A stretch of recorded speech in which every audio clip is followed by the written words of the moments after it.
Hello and welcome to another episode of DiploStrats. I'm here once again with Ezio. Hi Ezio. Hello, hello. And this time I'm really gonna need Ezio even more than usual because this is a Lord of the Rings variant and Ezio is a Tolkien nerd. Isn't that correct? Tolkien nerd is overstating it dramatically because I know there are real Tolkien nerds out there who would be insulted. That said, I do love Lord of the Rings and I know what they're talking about a little bit. Like, I know the setting of this a little bit. So if that qualifies me as a Tolkien nerd in your mind, then yeah. Certainly. But that just gives me like, right? I mean, have you even seen Lord of the Rings? I have seen all of Lord of the Rings films. And when I was very, very young, my dad read me The Hobbit. And that's about as much as I've been exposed to it. Have you seen the Lord of the Rings extended editions? I have not, no. So you can tell what kind of level of Tolkien, like, interest I've been at, right? I really like the films, but I've not been as engaged with them as some people out there are. Understood. Mm-hmm. Well, yes, so this is a Lord of the Rings variant. It's called Breaking of Arnor, and it's by Snowstorm, and it was submitted to our variant contest last year, and unfortunately it didn't make the shortlist. And when I was looking through all the variants after the contest, I was like, this is the one that got away, right? This is the one that I think really should have been on the shortlist, and I don't know how it didn't quite make it there. I think it was because of the way we did the shortlist. It was a bunch of different people all putting together their top few favorites, right? And this one just got missed. And I really love the look of this variant. I really love the setting of this variant. Maybe not as much as some people do, but it's a pretty cool one. And so I figured this would be a cool one to commentate, right? Not one that we've actually played in. We're commentating a random game that they played of it, but it looks really awesome. Ezio, I assume you're of the same mind there, right? Yeah, it does look absolutely awesome. I'm very excited to see what the gameplay looks like. I've also heard there are some secret rules that I actually missed when I was going through the map variants. For this one, I just saw, hey, this is a Lord of the Rings clone, just the western part of the map, and I'm like, yeah, it looks solid, it looks pretty, but that was why I skipped it. But if I'd known there were like extra cool rules to like make the story happen, then I probably would have bumped it up because turns out Silmarillion plot could be pretty cool. Now there's a couple, as Ezio mentioned there are a couple of extra rules. It like strikes me as very Dune-esque. You know how there's a board game for Dune, which is like clearly made by people who really love Dune the book, because it has a bunch of, like, a huge number of random rules that just seem thrown in to give flavor, right? This variant is kind of similar to that. It's not that many random rules, it's just a couple of them, but they are very thematic. Now, important to note, this is probably not the Lord of the Rings setting that you'll be familiar with if you're like me and haven't, and don't have all that much experience with the Lord of the Rings world. This is the Breaking of Arnor, which happens, I think, around 1,000 years before the Lord of the Rings films are set. It's basically a war between a bunch of human kingdoms and also the Witch-King of Angmar up here. And I believe, I know I'm going to get called out in the comments if I say anything wrong here, but I believe that it's basically there used to be one big human kingdom here, and this is the moment at which they're all splitting up and going to war with each other, right? Ezio, is that about right? Yeah, there was a king. The king had 3 sons. The kingdom got split up into all 3. That kingdom used to be called Arnor. It was the northern counterpart to Gondor in the south, which everyone's familiar with. But then this is when, spoiler for the Silmarillion, Arnor doesn't do too hot. And yeah. Mm-hmm. I mean, yeah. Well, it's going to be fun to find out what they managed to do in this variant of it, right? We've got a few kingdoms here. Unfortunately, some of the map, well, I think you've heard how much I butcher, like, real names of places, even in the country that I live in now, right? I'm definitely going to butcher a bunch of the place names on this map, because, for one, some of them seem to be in Elvish. How are you supposed to pronounce this character? Wow, that's a great name. The good news is I doubt anyone is ever going to build a boat this game. So I don't think we'll have to worry too much about the sea provinces. Mm-hmm. But yeah, pronouncing all of the provinces is not going to happen. Because again, when I say that I am not a Tolkien nerd, I don't read or speak Elvish. I was gonna ask you to translate these inscriptions around the edge of the board. Unlucky. Viewers, if you are a Tolkien nerd, feel free to translate the inscriptions around the edge of the board and post them in the comments. There we go, we got our call to action in, the thing that YouTube tells us. Yeah, also while you're doing that, like and subscribe. Thanks. And then tell me if you like the audio, because I'm using a different audio setup. So let me know if the mic sounds better to you guys. Here's to hoping it does. Although I realize we've only called to action the people who know Tolkien there, so I'm going to go ahead and call to action the people who don't know Tolkien as well. If you don't know what these inscriptions around the side say, make something up and post it in the comments, so no one knows what the real one is. Alright, anyway, so we have here the divided Dunedain of the North, Arthedain, Rhudaur, and Cardolan. Those are, I assume, the three kingdoms that Ezio was talking about, right? Oh no, it's these three, sorry. Yeah. We also have the Dunedain of the South, Gondor. They are involved in this war. They are less involved than the other powers, so they have some special rules. We'll get to those in a second, but they are going to be fighting here. We've got other men, the Hillmen and the Wildmen. That's these guys over here, and these ones up here. And finally, we have the Witch-Kingdom of Angmar, who have a special rule as well. Now, if you're familiar with the Lord of the Rings movies, you will know this kingdom up here because the Witch-King of Angmar does appear in the Lord of the Rings. He's the guy who cannot be killed by man. I'm really hoping I'm getting that right, otherwise that is the right guy, right? Sorry, I mean, can you actually look a little closer at the stuff on the outside? Yeah, sure. The Elvish on the outside of the map? I think that's the inscription on the One Ring. Oh, okay. Well, alright. I think that's what that is. Now, maybe I'm just getting confused, but like when I see that stuff at the top left, like I think that's the One Ring. Okay. Well, either correct Ezio or tell us he's right. Here's to hoping you got it right. It looks kind of similar, although it'd be easier if it was golden with like the shiny background, right? The ready glowy goldy on the stuff instead of the black on tan, but whatever. Anyways, sorry, distracted. Is the ring's inscription that long though to go all the way around the? I guess this is not that important. Yeah. I mean, I don't know what.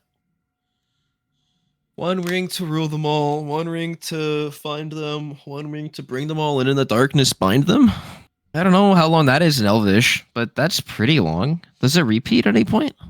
No, I don't think so. They look different to me. Yeah, it does. Look, the left. The if you tilt your head, right, the one on the left looks like the one on the top. Okay. Yeah, actually, you are correct. That's the same. Oh, no. Okay. Right? And then maybe on the bottom it like repeats or something? Well, okay, this is a lot of discussion about things that aren't diplomacy. So, oh, yeah, it is diplomacy. This is on a diplomacy map. Therefore, it's diplomacy. Therefore, we can talk about it. Look, I just want to get to the rules, man. I don't want to be talking about the people will call us out in the comments for getting things wrong. Yeah, I mean, fair. But also, dude, like, you can't put a Lord of the Rings map in front of me and expect you to not talk about Lord of the Rings. That's why we're doing the Forgotten Realms, man. Oh, God. All right, anyway. Oh, speaking of Forgotten Realms, I was kind of surprised to see this province here, Aglarond, because that is actually just one of the country names in the Forgotten Realms variant that won the contest. So clearly someone just grabbed the I assume that everyone who like did D&D setting stuff read Lord of the Rings, given that the Forgotten Realms settings is such a ripoff of Lord of the Rings. So, all right, can I get to the rules now?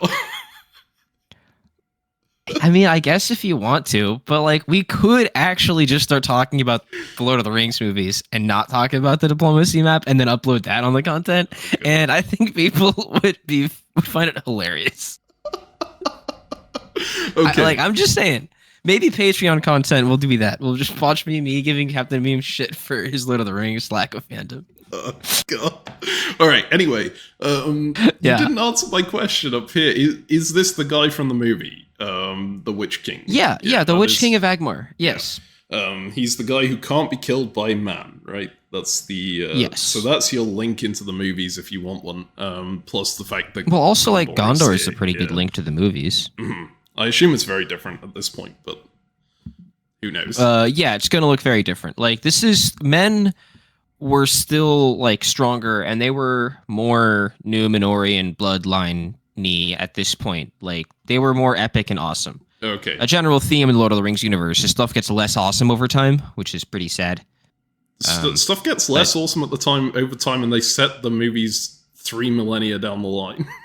Why didn't they just make it at the start? Well, because at the start there was too much epicness going on, and it was not relatable. Okay, fair enough.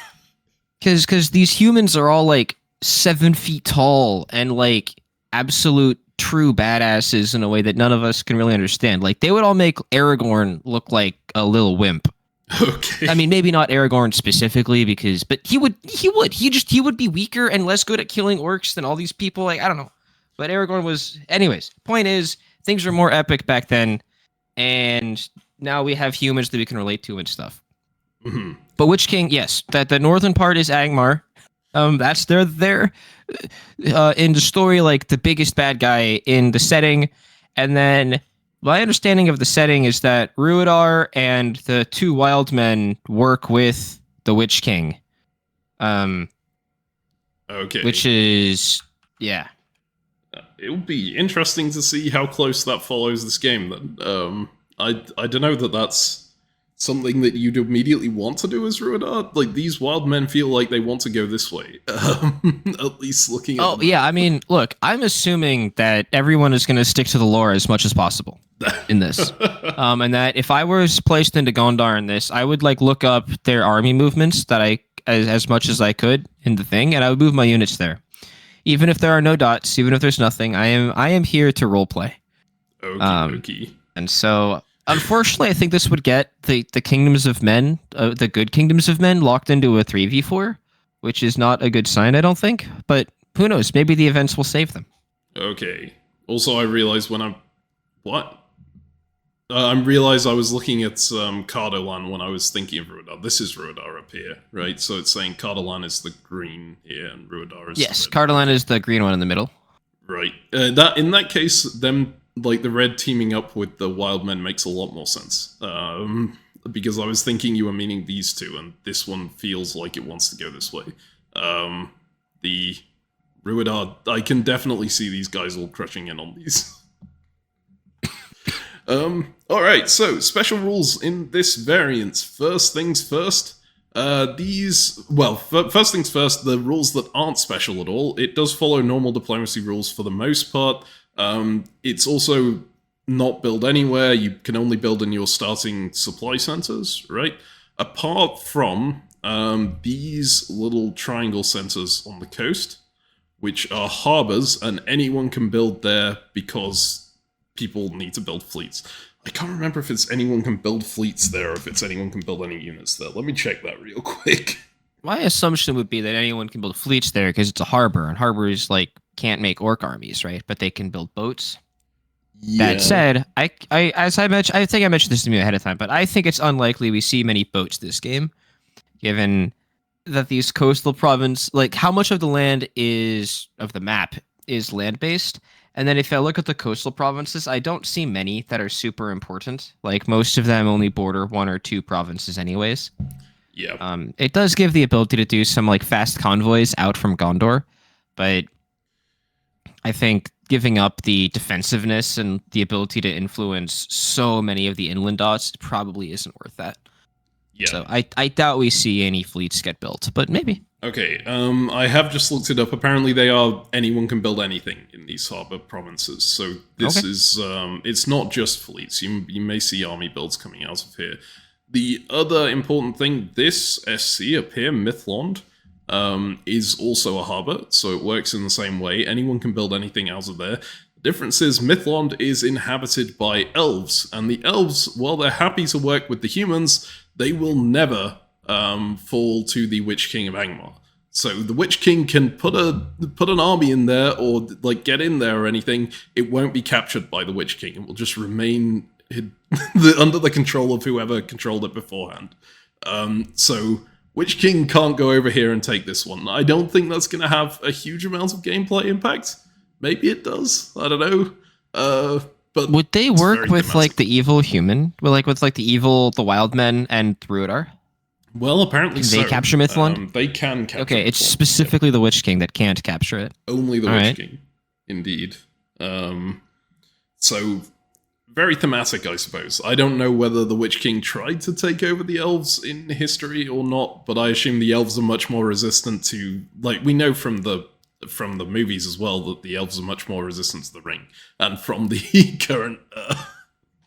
and from the books, which are probably the better source than the movies when I say that. Yeah, I'm also going to push back on that. The elves, I don't think, are more resistant to the ring. Like... You don't think so? The elves are just... No, just elves are more powerful in general. And so, like, Sauron's mind control powers, like, don't screw them as much. But the temptation to use the ring is real bad for everyone, right? Like... Okay. Gandalf isn't above the temptation of the ring, right? Yeah, so. Actually, you're probably right on that one. Because I guess there's that whole scene about how Galadriel would turn evil if she had the ring. And anyone who's played Battle for Middle-earth 2 or anything like that knows that it's... that absolutely happens if you give Galadriel the ring. I should play Battle for Middle-earth 2 then. That sounds fun. It's a fun game. That one. Yeah. Yeah. So, I would say it is lore accurate to say that the elves' armies are pretty strong in their havens, which I noticed they haven't included many of them. Mythland is an older one. I think Círdan was based out of Mythland. I could be wrong on that one, but like Rivendell is the one that I think is on the map that should be around here. I think can you zoom in on the northeastern part of the mountain range? I want to read some of the provinces. Is it up here? Yeah, I think like Emyn Ring is about where I would expect Rivendell to be, maybe in Anglad, and also maybe my geography is a bit wrong, but that's my understanding of where it is on this map. And obviously we don't see it. There could be an elven thing there. And then if you go down to the southeast a bit. If you see in the forest over to the east, there's like that in the forest to the far east. It's not actually a province, but like you see that open gap right there. My understanding is right around there is where like Lothlorien and stuff is. Okay. Or maybe wait, hold up. Maybe that's Mirkwood. No, I think that's. Ooh, damn it! I need names of things. Or it's the forest to the west. Do you see the little patch of forest in Hardarond or whatever? Yeah. That might be. I think that one's Lorien, and then the forest to the south of there is Fangorn, and then I think the forest to the east is Mirkwood. Okay. That sounds, and then like that entire forest I think is Mirkwood. But yeah, so that's the Mirkwood forest, and so there's a bunch of elves over there, but we're not looking at them. Mm-hmm. And then there's the Lorien elves in that little forest in Hardarhold, I think, and they're not on the map. So like there are elves around, but we don't really see them. Yeah, that makes sense, because I assume the purpose is that elves weren't really involved in this war, so they don't get... No, that's not... I don't know how lore accurate that is. Okay. I think that the elves were like pretty staunchly on the side of... the good humans? The good guys. Okay. I don't know, maybe not. Like... I feel like the elves were still helping out humans here. Maybe they like weren't sending that many troops and stuff, but okay, look, spoiler alert to anyone who does this. Obviously, like Arnor falls. Okay, Arnor gets completely collapsed on and destroyed in the lore, and that's why at the time of Lord of the Rings, you just have Gondor. And this is important because like they were the kings, descendants of Isildur and stuff, and they were around from everyone. And I am confident. I'm pretty sure that Aragorn's ancestors were from Arnor, and then this is the Dunedain thing, and because Arnor had been collapsed and like pushed out, it was people thought that their descendants had died because they like ran and fled and whatever. But point is, after the collapse of Arnor, the elves send a massive army to go in and kill all of the Witch King's army that like burned down the capital. Oh, okay. So like the elves and Gondor together did it. I think this is one of the many exploits of Glorfindel, and like I forget who was in Gondor at the time. Right. Gotcha. Sorry, we should maybe talk about he couldn't kill the Witch King himself because he was a man. Or is that that thing about no man can kill me thing, I actually don't know how much that is like the Witch King saying there's like a spell that's like any man literally can't kill me if he like whatever. Versus it just being a like I'm really badass and powerful and no mortal man is going to be strong enough to touch me, so just cower before me, mortal. Okay, type. I see. I don't actually know which of it is. Like was he just being cocky, or was there actually a loophole that got exploited by AO? And I don't know. Okay. I'm not sure what sort of some magic they cast back in the day. All right. Like. Anyway, so back to the rules explanation that we. Yeah. Right. So as mentioned, Mythlond can't be captured by the Witch King. That's the and it's a build center for anyone who owns it, which means it can't be a build center for the Witch King, obviously, but anyone else can get it. Another thing here, Gondor is a special supply center in that only Gondor can own it. The logic behind this is that Gondor is happy to like get involved in this war in the north. But nothing that happens in this war in the north is going to make Gondor fall. Gondor is a stronger power, and it's not that invested in the north. Basically, the worst that can happen to us is it just gets forced out of this area. So Gondor, as a supply center, can only be owned by Gondor. If someone else is standing there, they just stop Gondor building there, but they don't capture the SC, right? The mapmaker, when they sent over the maps, they told me all these rules, and they said that it would sort of similar to like if the USA loses in something like Vietnam or whatever, it's not going to make the USA collapse, right? It's just going to mean they back out of that area. Sure. So there's one more rule, and it's a really interesting rule, and again, quite thematic, and I'm really interested to hear your thoughts on the gameplay impacts of this rule. Not necessarily the lore, I don't want another lore discussion, okay, but the gameplay impacts, which is the Witch King of Angmar has a special ability up here. If at any point in a winter phase, he waves 2 builds, he can then choose one supply center on the map and delete that supply center. And apparently, thematically, that is representing his ability to like spread disease or some kind of plague or something, I don't know what the specifics of this are, through the land. And there is a restriction on it, well, a couple of restrictions. He can't use it on Gondor, he can't use it on Mythlond, he cannot use it on the final home supply center of a power. So if he's taken out, say, Tharg Landwin, he cannot then use it again on Gwat-Hu-Waith. But yeah, my pronunciation is not going to work well. But yes, that's but he can delete supply centers from the map by waving 2 builds. Any winter, it happens after the builds, so the person still gets their build, and if they built in that spot, they can still. That build still happens, but then the supply center is deleted from the game. And the win condition is more than half of the supply centers currently in the game. So that can change the win condition as well. I'm very interested to hear your thoughts on how relevant you think that will be. So when you say that this occurs after the builds, is it the case that the Witch King gets to say, I'm waiving my 2 builds, and I will delete a supply center that I see? Or does the Witch King need to declare that supply center before seeing the builds? They have to declare it during the builds, so they have to declare it before seeing the builds, and then it happens after the builds have happened, right? So that makes it significantly worse. Is it the case that like if the Witch King gets like goes +4 in a season, but they only have 2 home SCs, they can build 2 and then quote unquote wave 2 and then delete a supply center? Yep. That's correct. And also, if they have if they choose to wave 2 the previous year, then they still have 2 builds in the next year if they don't change any like unit count or supply center count, right? They can just do it again there by waving again, right?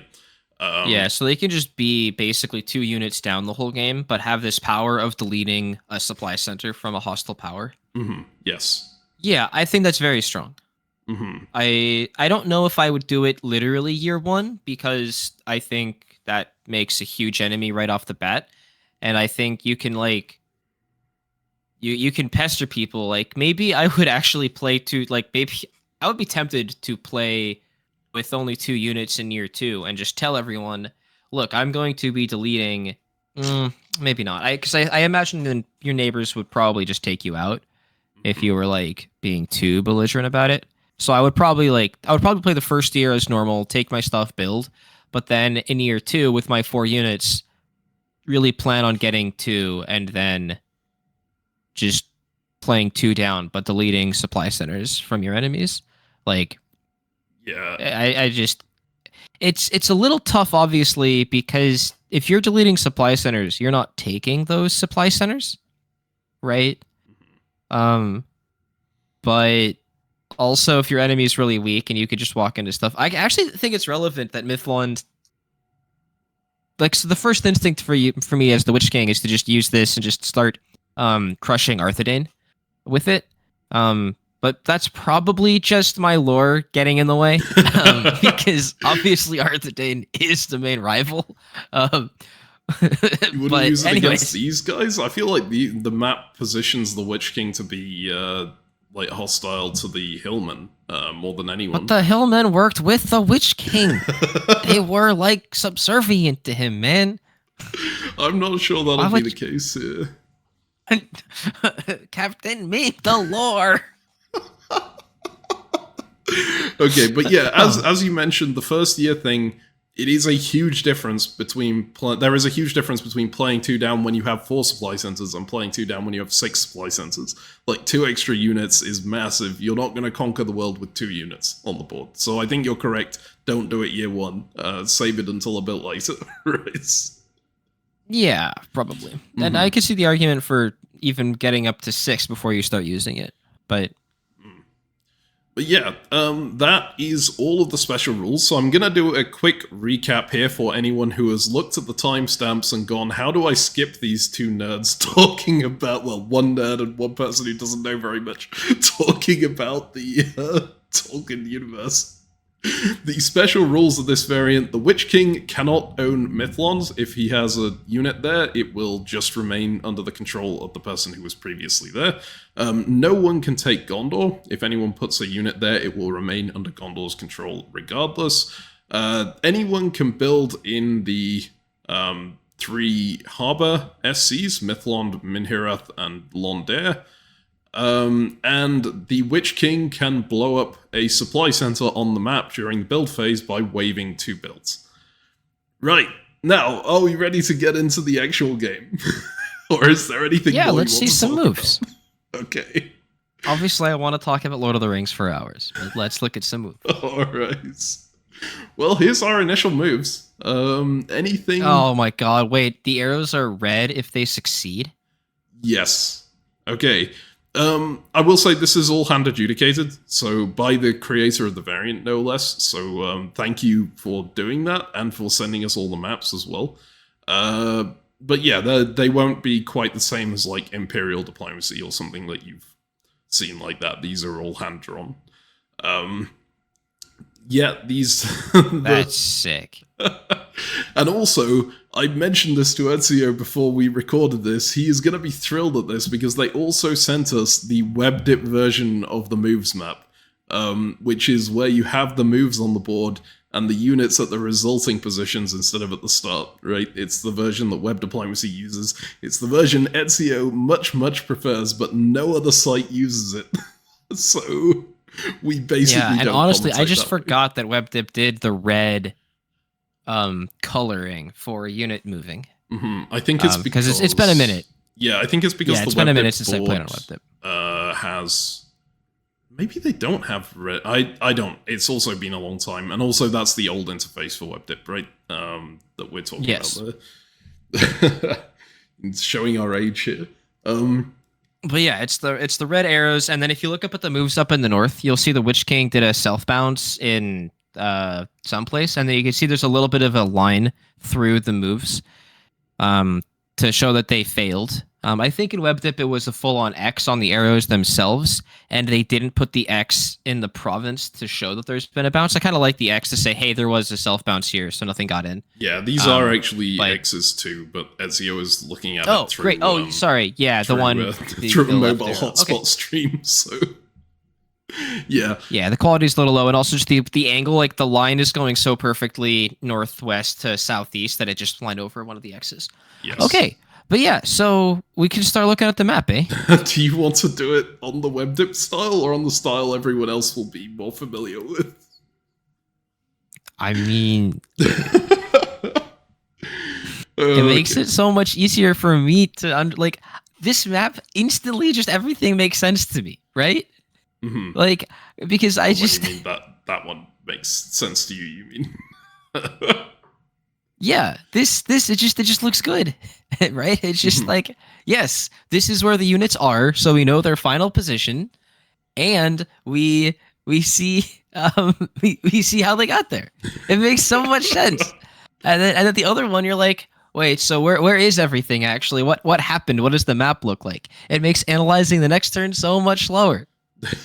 Okie dokie, we'll use the WebDip version for here then. Sorry to all you Backstabber fans and Imperial Diplomacy fans, stuff like that. Yeah, like a really small percentage of our watching audience, I'm sure. Okay, so my initial thought here, Gondor is gonna be really happy here. They get an instant double with no competition. Good negotiation from them, right? Over Angrennost. Because the wild men are just moving north and moving to contest Ninil. Oh, got it. Yeah. My suspicion actually was that Gondor pulled the wild men, whichever one. Yeah, those just the wild men. That they weren't going for that dot Angornost. But I think because there's a risk of them getting bounced out of Endwaith, that they're instead going to take Angornost and Adornon. Yeah. That one. Because that obviously it'd be kind of sad for Gondor. That said, given that the wild men are guaranteed only to be on 3, if the wild men are pretending to be allied with Gondor, like if that's, I say pretending, sorry, again, I have a lot of biases about what the alliances on this map are supposed to look like. Before you carry on that thought as well, I think the wild men are actually guaranteed to be on 4, right? Because this is a dot to Hadron. Oh, you're right. I missed that it was in the mountain range. Okay, sorry. So they're fine. Never mind. Then they should be okay with Gondor being on 4. Yeah, the people who are only really going to suffer are Cardolan here, right? Because they're going to get pushed out of Ninil Elf. There's nothing they can do to hold that. Yeah. And I mean, this one will take a dot, but there's nothing they can do to get the dot with hit. Right? Yeah, it's like the moves that that Arthedain and the Wildmen did look actually pretty brutal for Cardolan, because if Cardolan went for either Ninil, whatever, or the one to the northwest, right, then the Wildmen and Arthedain were going to be putting 2 on it. So the only way that Cardolan could have gotten a dot is if Cardolan had known exactly this, and then had sent their army west to Eredlin, and then sent Tharbad south to Londare, right? Right, through here. So this looks like Cardolan has, it could go the other way, right? But it could have, Tharbad could have just gone straight south, right? Yeah, sorry. So Tharbad to Aramen here, and Minnart to Londare, and then supported themselves into Enedwaith? Is what you're thinking? Ooh, that could have worked too. Yeah. That could have worked too. Or they could have just sent Minharaith totally west, gone for Eredlin with that army, while Tharbad just took Londare, right? Oh, I see. Right, yeah, gone this way and then down here. That makes question. Sense. I noticed there's like a river on this map. Is that a river or a blocker? No. So these rivers are just thematic. There's nothing. Okay. They have no gameplay impact whatsoever. Unlike the forests and the mountains, they are actual borders of provinces. You will note that some provinces go through them, like Hadronhond and this one, the Sirit Fawn. But where there's like And no Gundabad. clear border and whatever, they are actual barriers. Got it. Yeah, and oftentimes when people have mountains, they just also include rivers, and they thought it was suspicious that the river between Minwraith like happened to border some provinces, and then the Sarn Arbad, whatever, it has the river go through the province as opposed to being on the border, so it looked like it did. But no, rivers are inconsequential. Okay, then yeah, the move I suggested was legal. Point is, I think this looks really bad for Cardolan, and I expect them to just start getting teamed out, and then people are going to leave. It looks like the Witch-King and the Endwaiths are going to be fighting up in the north. So, yeah, which is an interesting reversal of of history. This I don't like this opening at all. Self-bouncing in Ringlad. Okay, the name of this province is so ridiculous. Just Ringlad. What? It's the Ringlad. Like he ran out of names of that. No, but you can see Anglad, right, to the east. There's something to do with, like, lad, in whatever language this is, it's probably... I don't know, actually. Yeah, lad is probably not referring to, like, a cheeky Brit or something. Yes, lad probably is something like land in whatever language, and then... I don't know, man. Fair enough. The point is, if there's one thing that Tolkien did not do, he did not run out of names. And just start pulling stuff out of his butt. Fair enough. That is not Tolkien's problem. All right. So one thing I like about this self bounce, it does leave you in position to just go into Lossoth, right? Yes. And of course, the idea is that this also leaves you into position to go into Gundabad, but the Hillmen, is this the Hillmen or is this the Wildmen? This is the Hillmen. Those. Oh wait, sorry, those are the Hillmen. Did I say Endwaith? My apologies. I think you might. I don't remember. But the Hillmen can bounce you out of Gundabad. You have like a 50-50 on them here because their other unit is probably going to Mythelion. Is it? Because Rhudaur might just bounce them out of that. It looks like Rhudaur and the Hillmen have some kind of alliance here. So Rhudaur is probably just going to go through this way. Hillmen are going to take this, and then Angmar has a 50-50 at getting one of these two, right? Depending on what the Wildmen decide to do. And actually, no, it's not even a 50-50, because they just attack Ered Angmar, right? And then if the Witch-King goes for Gundabad, they lose their home supply center, and if they go to Anglad, they don't get anything. That's not a good start. The one way you could stop this is by going to Gundabad first, right? In the first turn, if you want to be super aggressive towards the Hillmen and pin them in, you could even send Cardolan to Ered Angmar as well. Although I think I just do prefer it just going to Lossoth and taking the free dot here. If you just send this one out alone to Gundabad, you still have a 50-50 on the next turn. You still have to guess whether they're going to go for your home dot or not. But at least it's a 50-50 you can actually win, right? This one is... Now you're just pinned. Yeah. So, not looking great for the Witch-King off the bat here. We are probably not going to do power rankings in this, because I don't have a power rankings board, but just off the bat, who do you think had the best year? Well, the spring Gondor. 1901. It's not 1901, but yeah. I think that Gondor is going to be kind of nuts this game. Mm-hmm. Yeah, I would absolutely agree. Shall we move to the next phase then?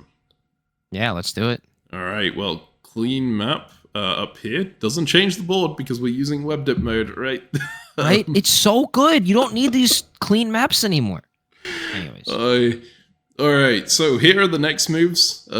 Here's if anyone wants to see them backstabber style. Here you go. Now we're going to move ahead to... Here we go. This is interesting. They did not play them, so they didn't play the pin in Ered Angmar move that I thought they were going to. And if they had, that would have been pretty brutal, right? Yeah, and I mean, if furthermore, if Ered Angmar had just walked into Anglad, then that would have given the Witch King an extra build, and it looks like they're hostile. This doesn't look like two friends. So I think, yeah, I think both of them. I think neither of them should have gone to Gundabad. I think both of them should have gone to each other's center, and if either one of them had, they would have been much better off for it. Yes, I agree completely here. I am noting Rhudaur forgot to go to Sirithvorn. Maybe that's a painful mistake. Oh man! All right. Well, okay. I think that says who's playing this game. Okay. Yeah. Okay. This is, as mentioned, like a lot of commentaries we do are of professional games and stuff like that. This is not a professional game. This is a bunch of casual players just getting together to play a variant that looks cool, right? Yeah, it's a Lord of the Rings variant, so it's gonna get a whole bunch of like awesome people who are really cool and doing this stuff. Yes, exactly. But it also means that these people aren't necessarily top level diplomacy players, right? So things like this can happen. And honestly, things like this happen anyway in some top level games, but I feel like I'm missing something. If we look at Arthedain, right? Is Tron a supply center they own at the start? Yes, I believe it is, and I should have mentioned that probably. That is not a home supply center. You can see the difference. Yeah, they just but it is have three. Okay. Interesting. I would have actually been then as Arthedain. I feel like it's a priority to get to a port or a place that I can start building extra, right? Like try to get to Mithlond really fast so I can get the extra units out on the board. Yeah. I agree completely, because you are always going to be, if you manage to take 2 supply centers a turn, you're always going to be playing down one, right? Yeah. Which you would prefer not to be. Yeah, and like if you send an army out west to go capture Mithlond, then you'll still be playing on 2 in years 1 and 2. Or sorry, in year 2, you'll be playing on 4 when you have 5 SCs. But then at least in year 3, you'd get to build 3 up to 7 which is going to have more units. So you're just going to have more influence on the board starting pretty soon. Also, like getting the army out to Mithlond just kind of nice, because then it goes and you have a great. It just takes the next thought directly to the south, right? Like that just seems kind of nice. Yeah, my assumption here is that this was specifically to do with reigning in Cardolan in, like, as you mentioned, like in association with these guys over here. And yeah, I mean, notably, if Cardolan sniffed out what was happening, and if Cardolan just like escaped out west, then the only way to get 2 builds that, I don't know, they probably knew what Cardolan was doing, and this is really bad for Cardolan, as you've discussed. Like, yeah, yes. You were correct on your prediction of what Gondor is doing. They probably did promise that they were going to end weight, but it looks like they chickened out of that when they realized they could get bounced out and just went for Angranost instead. And they didn't. They wouldn't have gotten bounced out because Longdare just supports Ninil Elf to Araman, which is an interesting choice. I think I would have just stayed in Ninil Elf and let them, like, said, you know, maybe they misorder, maybe they choose to do something else, maybe I managed to get that. I can just go into Araman on the retreat if I really want to, right? Yeah, I agree. Yeah, but it's what they choose to do. Make them push you out of the dot in the fall. Don't just walk out yourself. Yeah.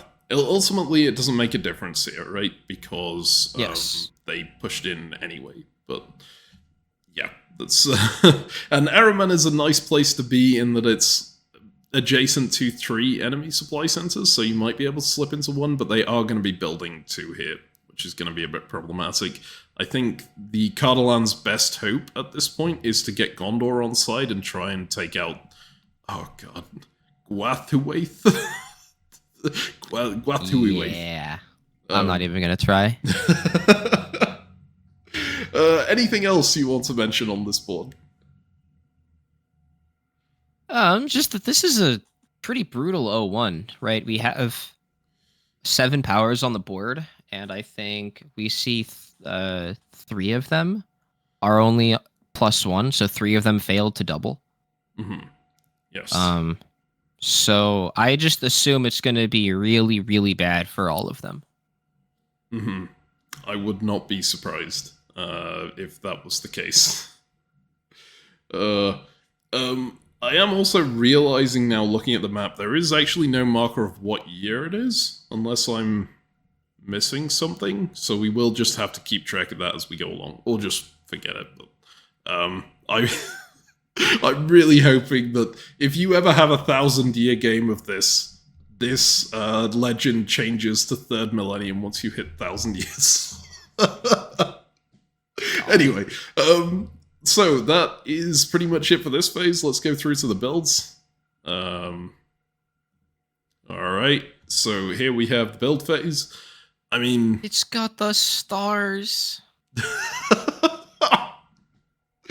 Ezio just absolutely fawning over everything the GM is doing in this game. Thank you, Snowstorm. It's really appreciated. But yeah, so, I mean, there's nothing surprising here, right? This is just where everyone could build. There is one choice on the entire board that someone has to make, and that is Cardolan deciding whether to build in Tharbad or Minhirath. I guess everyone else has the choice of waiving if they really want to, but you don't waive. Yeah, I mean, Witch-King doesn't only +1, so. Mm-hmm. Yes, so they can't even nuke a supply sensor. I am going to be quite sad if it turns out that Witch-King never gets to use their ability because they just get crushed at the start, right? But hey, it's very possible in this game that it will. Oh no, GM, you missed a star! This is a newly built unit as well. But yeah, what? How dare they? What are your thoughts on Army Tharbad versus Army Minhirath? Well, in there's a hostile army adjacent to Tharbad, so I think it makes a lot of sense to build there. Mm-hmm. The problem is it also locks you out of making a run for Eredlun, right? Which I think might be a good thing to do here. If I'm getting attacked by these guys, I don't want to be completely pinned with all my units on this front. I want to get some expansion somewhere, right?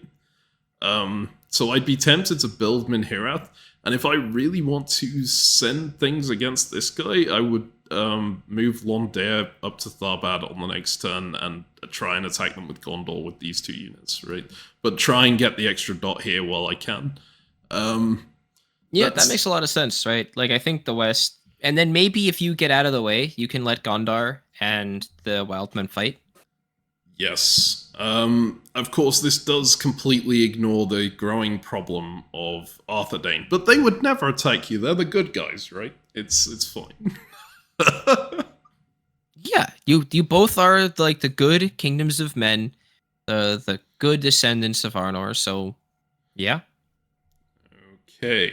Right, so, shall we move to the swing moves? Yeah, let's do it. Okay. Okay, so here are your backstabber-friendly spring moves.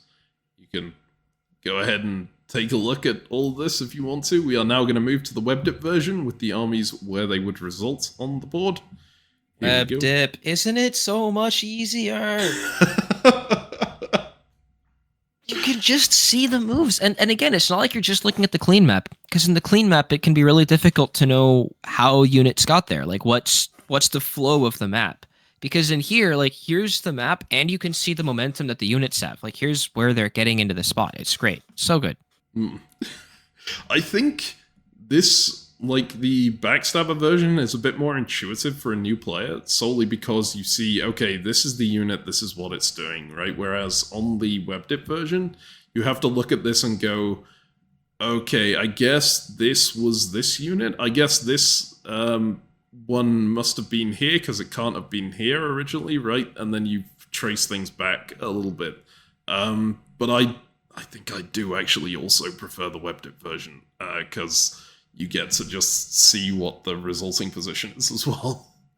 Dude, can we petition the bot designers to have like a different visual? I think we could convince them. You could try. I have a feeling that the bot designers for the ImpDip bot, you mean? Or yeah. Yeah, the ImpDip bot. I have a feeling that they have other priorities at the moment. I do also want to give... So, This is probably commentating this is going to raise the question of where are the winning variant commentaries for the DiploStrats Variant Contest, and obviously because we're playing those variants, it's going to take a lot longer to get those out, right?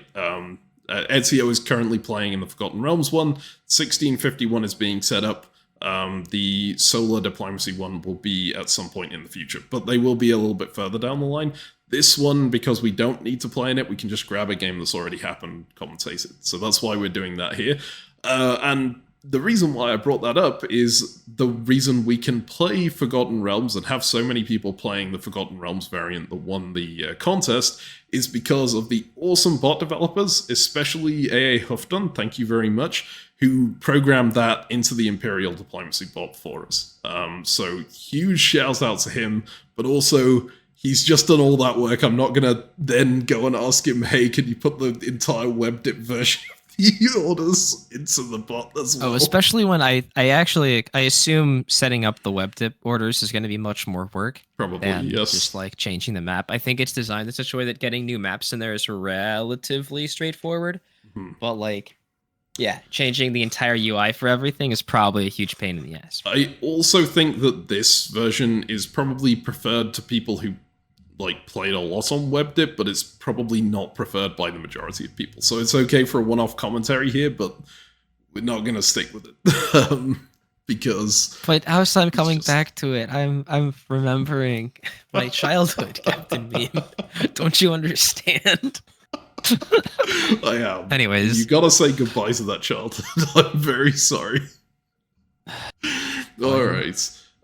So really nice thing for Cardolan here. They do get a retreat into Enedwaith because of the way these guys forced. And another really nice thing for Cardolan here is that Gondor seem to be on their side. They pushed themselves up into Athran, which of course the Gondor is here to support the kingdoms of men against the wild men. That's the point. Gondor and Arnor were allies. This is, come on, know your lore. Of course, Gondor was going to side with Cardolan. Jeez. But yeah, that's a really good turnaround from Cardolan, and Cardolan managed to bounce a chain of Arthedain units out of this area, which is really good as well, because these units were positioning to take Tharbad. Looking at what they're doing, there's nothing else that would reasonably require them to both move this way. So, good job to Cardolan on this phase. It's a really good turnaround, even though it's still a bit dicey for them. Yeah, but by doing it this way also, Cardolan showed the Wildmen that they were pulling out, they were trying to get out of this area, and Gondor is the one that's walking in. And so there's a reasonable chance that the Wildmen use their armies to defend against Gondor rather than attack them. So I think there's a solid chance this was actually good diplomatically. Yeah, I think great play on that front. Okay, looking elsewhere on the board, anything you want to talk about in particular? Well, that no one's attacking Arthedain, and Arthedain is going to walk into Mythland and take that dot. They also are now adjacent to Amansul. I wouldn't be too surprised if this bounce in Sarnathrod was coordinated between Arthedain and Cardolan. Obviously, I'm still looking for excuses to why these two guys are going to work together, because they did. But I think this strategic position for Arthedain is amazingly good, especially if they can walk into Amansul. They're going to be +2 again. They have no one attacking them. And if you look to their north, you can see that the Hillmen and the Witch-King are locked in this war. One that's not going to last for very long. If my expectation is correct, I think the Wildmen just have 4 units and therefore should crush. Mm-hmm. Although this army from Arthedain being up in Tyern Fur, like, it might be here to side with the Witch-King. You lose points for theming. But strategically, it makes some sense in that if you can slow down the Hillmen, you can keep that war going on for forever while you just secure some more growth and become even stronger. Yeah. Point is, everything's coming out of Arthedain. I do think it's very likely to be going for the Hillmen, because otherwise it would probably have gone for Glandor here, right? That's adjacent to two Witch-King supply centers. There was also probably not that much danger, but some danger of the Witch-King coming south to Glandor, even just to get position on Ringlad, but it would have threatened these supply centers, so I wouldn't have been surprised if they went there just to block that. But I think they do just outright have an agreement to help the Witch-King against the Hillmen here. That said, I don't know that it's going to make a massive difference. The Hillmen can get Gundabad guaranteed on this turn, right, with the support up. There's not really much Tin Fur can do except get that Ringlad dislodged if they really wanted to. Oh no, they can't guarantee Gundabad because Forderwaith is adjacent. Okay, Yes. that changes things a little bit. Yeah, Forderwaith is the super busted defensive province that just borders a lot. Mm-hmm. Yes. Okay, well, in that case, what's the best Hillmen approach to this situation? I guess you got a bit of a guess. I would support... Yeah, I would just support myself into Gundabad and then tap Angmar. Yeah. Angmar, whatever. I would just go for that guess, but you could do it however you want. Yeah, that probably makes sense. And if Tin Fur is, like, supporting Card Doom to Ringlad or anything like that, you've still got the retreat into Glandor, which is pretty nightmarish for both of these factions, so they probably won't do that. Right. And then the other thing to note is Rhudaur here is just taking the SC they missed and doing nothing else. They are positioned to go into Armansul, they're positioned to go into Millenium, and we sometimes criticize play like this as like you're waiting and not doing very much, but on the plus side, it is meaning that everyone is turning away from them. And if you can use that to your advantage, right, and choose the right moment and go in on someone to grab their dots at the right time, that could absolutely be a winning play. We'll see what happens with them. Anything else you want to talk about here, or shall we move to the fall? What do you think Rhudaur is going to do with their army? With Army Rhudaur itself? Yes. That's a really good question. I think there's some chance that they had negotiated with Arthedain for them to take Amonsul. And I think that's probably likely that they had negotiated that. And Arthedain obviously get bounced out now and now are adjacent to Amonsul, so they'll probably go, well, I can take that, maybe I should negotiate for that. And from the look of what this Rhudaur player is doing right now, I wouldn't be incredibly surprised if they just go, yeah, you can take Amonsul, I don't want to get on anyone's bad side, right? But I think what Rhudaur should do is go, no, you're getting tons of stuff elsewhere, please give me Amonsul and I'll be your friend through the entire game. So I'm really hoping they go to Armansul. There's also the possibility of them going for Millenium, just backstabbing the Hillmen. But again, based on this play, I would expect that they wouldn't be jumping in for a stab straight away. We'll see. Maybe I'm completely wrong. Yeah, sounds good. Alright, well, let's go through to fall. Well, we got that retreat first, but into Enedwaite makes sense. Isn't this a spring phase? That should not be under. Yeah, the coloring is odd. Okay. So this is not actually under Cardolan control yet, but it probably will be after the moves. Yeah, it is, because they stay in place and they don't get attacked. So, this is the backstabber version of the orders. Those backstabber fans among you, you can go ahead and look at this for a bit, and then we will move on to the WebDip version, which is coming up right about now. So, a few important... Well, okay, I'm going to start with Rhudaur, because they actually did more than I thought they were going to do. They got Amonsul. Fantastic. That's what I was hoping they would do.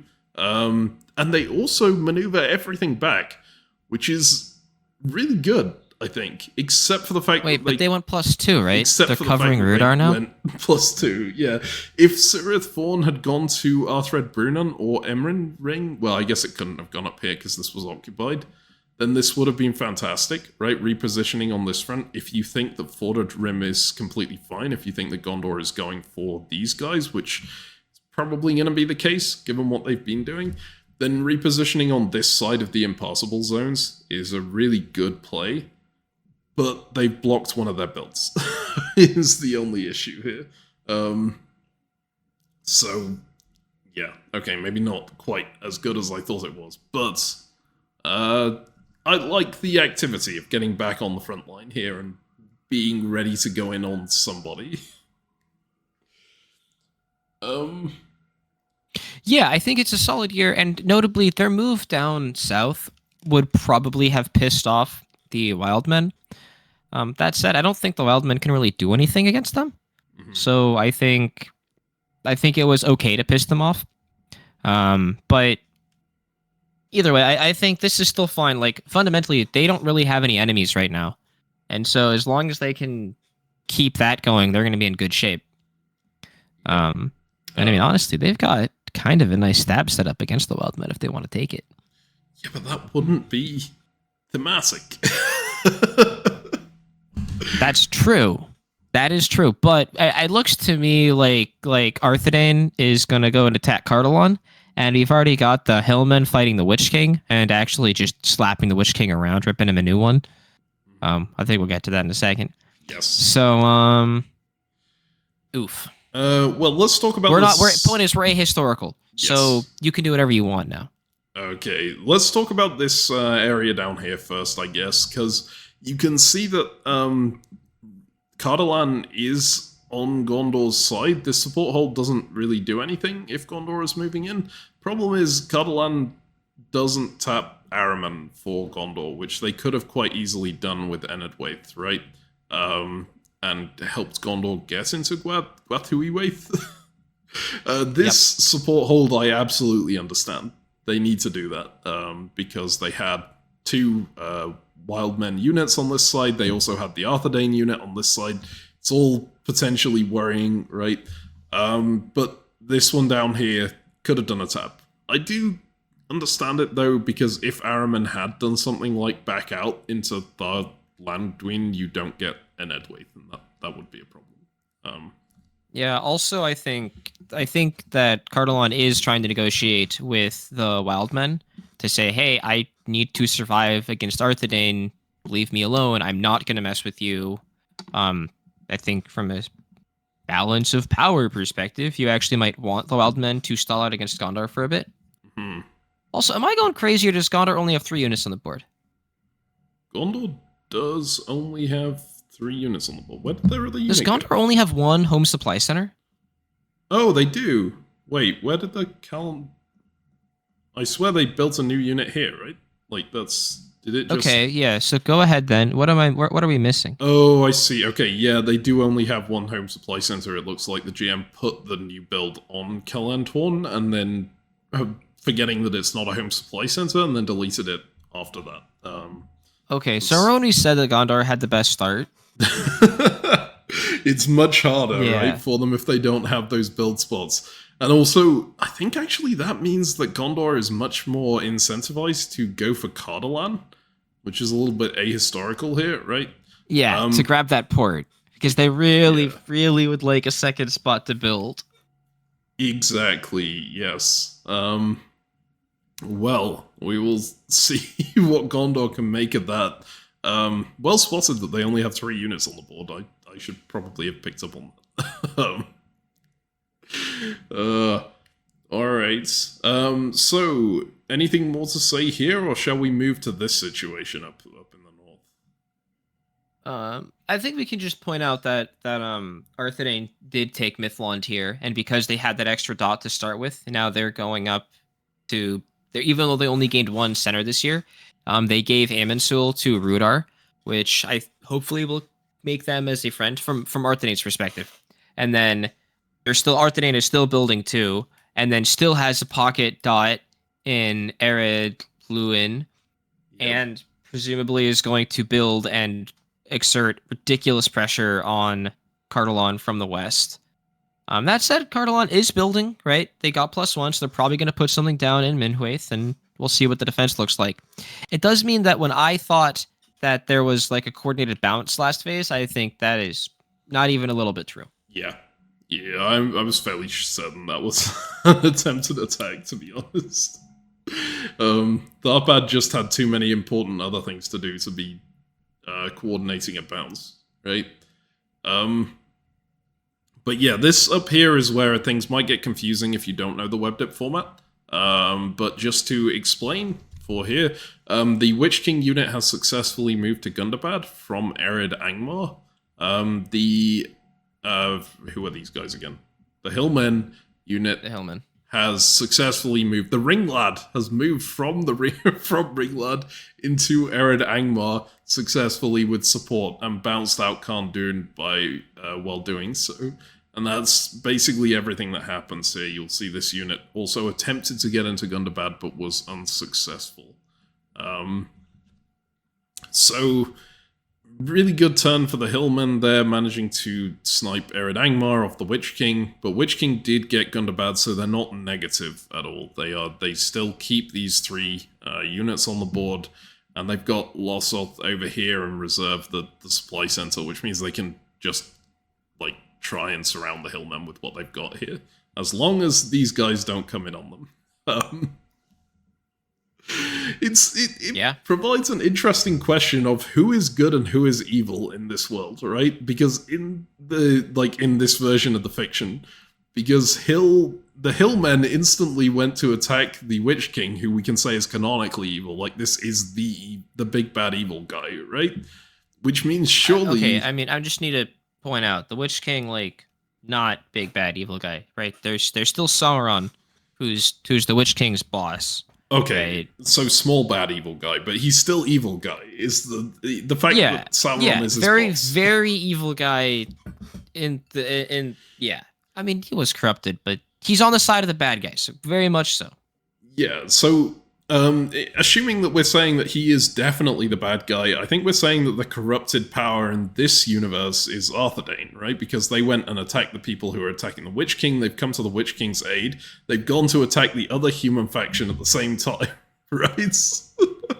Yeah, that's true. Arthedain, because Rhudaur was that kingdom in the past before it got absorbed by the bad guys into whatever. Yeah. I mean, look, this is pretty ugly. I think we can say that the down here we can assume that the wild men are evil in this universe as well, because the Gondor we can say is probably good.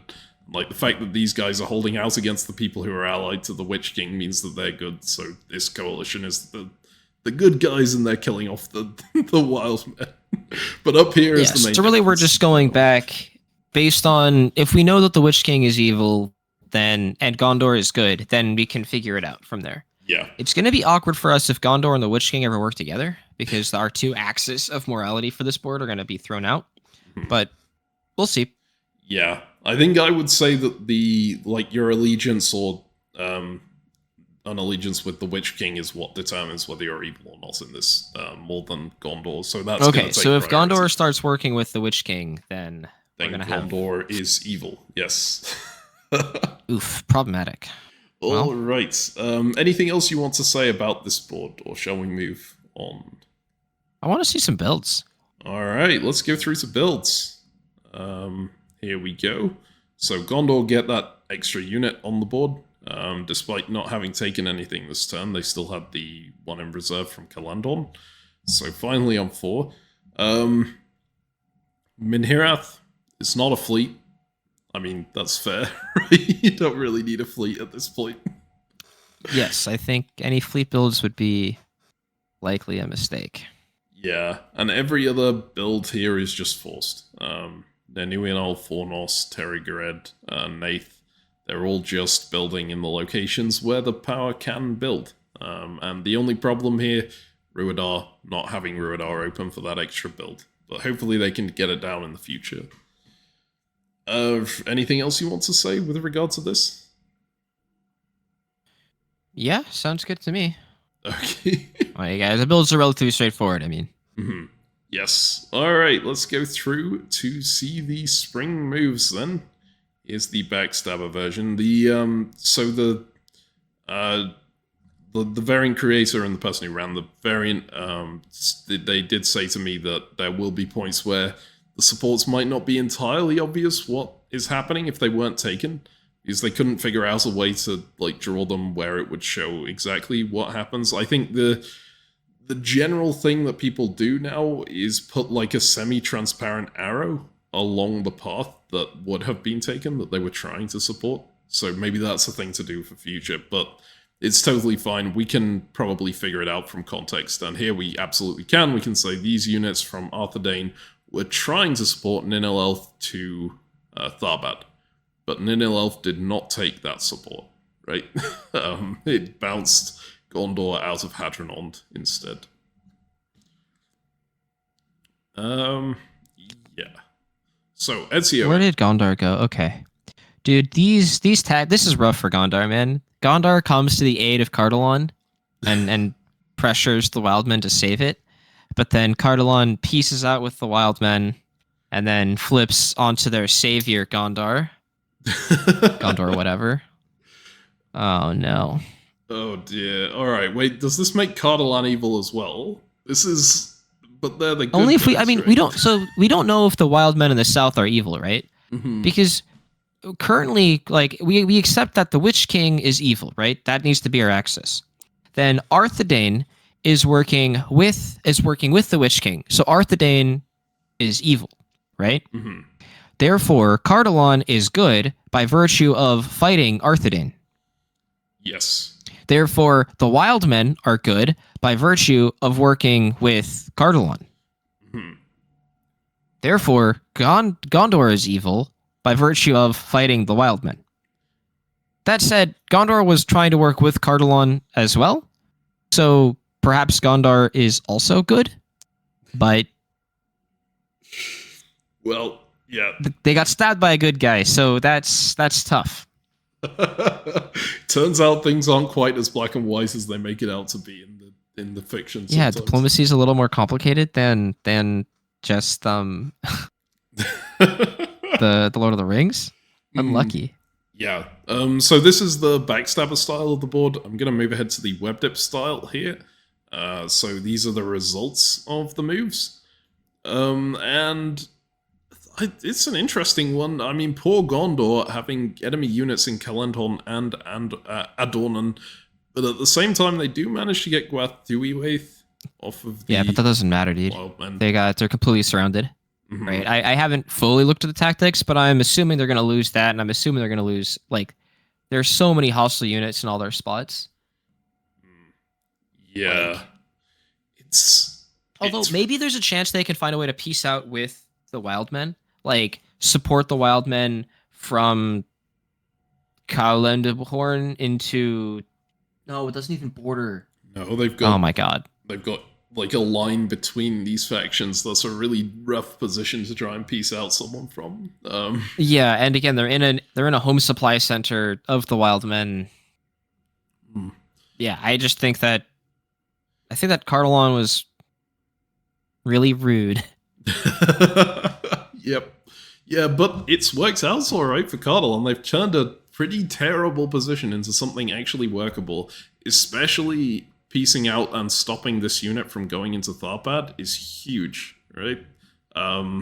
They've got a turn of advantage on Arthedain, though trying to fight through here is going to be brutal. Here is where, though, okay, because if you're piecing out, right, if you're Gondor and you're trying to piece out with the Wildmen, if you're right, Gondor, yeah, then you can tell them, hey, look, I will use my army in the east to retake Caelendhorn. I'm not going to go for this northern one. You can probably snipe Tharbad here, Mr. Wildman. And then I won't have any issues with you retaking your HSC from me. I won't defend it. But then maybe I ask that you take it from Ertadrid or whatever. Ethraid. The one to Ethraid Angren. Yeah. Is what it's called. Yeah, say that I'll tap that with 2 units is what I'm going to do here. So you can only take your home supply center from that location. That'll get my army out of here, and then I'll be in position to mess with the Cardolan unit to my south. Or maybe even if you're feeling good about the wild men, maybe you ask them for support into the spot. I probably wouldn't. I would probably do my like safe. Let's just like let me retake mine. You retake your capital. We'll stay even. I'll have a rough turn, but it's okay because I'm Gondor, and then you can mess up Cardolan significantly here, and that's my priority. So I think that would be good. Yeah, well, for Gondor. For Gondor. We'll see what happens with that. It's something super interesting to watch out for. Up here, we're just seeing Arthedain positioning on the border here. I mean, not doing much, but Cardolan then pushing up to try and counter this. Arthedain's unit advantage here is going to be really tough to overcome, even if you do have the wild men on side. Good luck, I guess. We'll see how that turns out. I think they needed Rhudaur on side, but Rhudaur just decided to like rotate back out in this direction and go up to Rhudaur.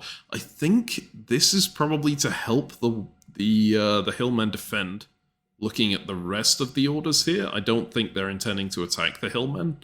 And these orders are probably because Gondor moved into Eldorad and was adjacent to Fordorim. So I think Rhudaur is still acting purely defensively and going, okay, I'll help my ally defend, but I'm not going to attack and annoy anyone right now. Which, at this point, it's maybe getting a little bit into the point where you need to start deciding on a direction, right? I mean, in their defense, I don't think this is going poorly for them. That's true. They do have a build in reserve as well, so if they delay everything for a year and then get another build on the board, that's still advantageous for them. They got a build in pocket, they're going to make a friend, and the Witch-King is doing a good job stalling. Like, the Witch-King's tactics here worked out quite nicely. Yeah, so this is the confusing part, maybe. So what happened here is... Oh, come off it.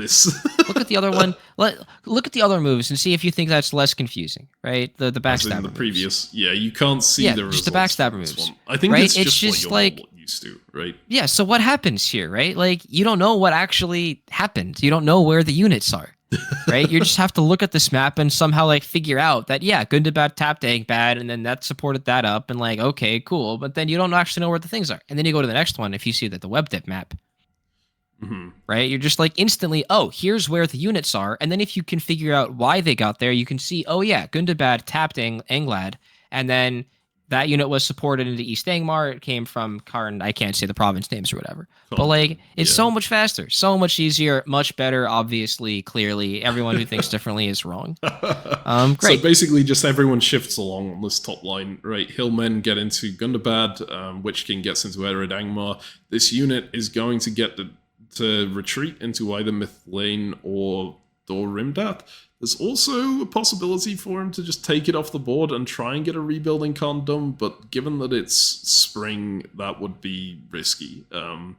Yeah, and notably, the bounce in Ringlad is really good, because Arthedain bounced the Hillmen in there, and so there's actually no pressure on Lossoth or on Karen Dur. Karen Dur, I think, is what I forget the name. Anyways, like, this turn, the Witch-King is, I think, guaranteed neutral this year at worst, and potentially can do some more crazy guessing. And if they can just stall, like, eventually Rhudaur is going to do something, maybe against the Hillmen. It's possible. So would you take this unit off or retreat it? You can actually guarantee that you hold Angmar with a single support hold here, so you could get the rebuild on that side. But no, I want to have max pressure on Gundabad back. Like, I'm not in the business of disbanding my units here. Gotcha. This is also kind of interesting because they have the choice between Mithlin and Rimdath, right? And we get into that position that isn't that common on diplomacy boards, where there's two provinces that are essentially identical, but one of them is strictly better. Yes. Rimdath is where you would want to retreat if you want to be adjacent to as many places as possible, because it also puts you adjacent to Sirith Fawn.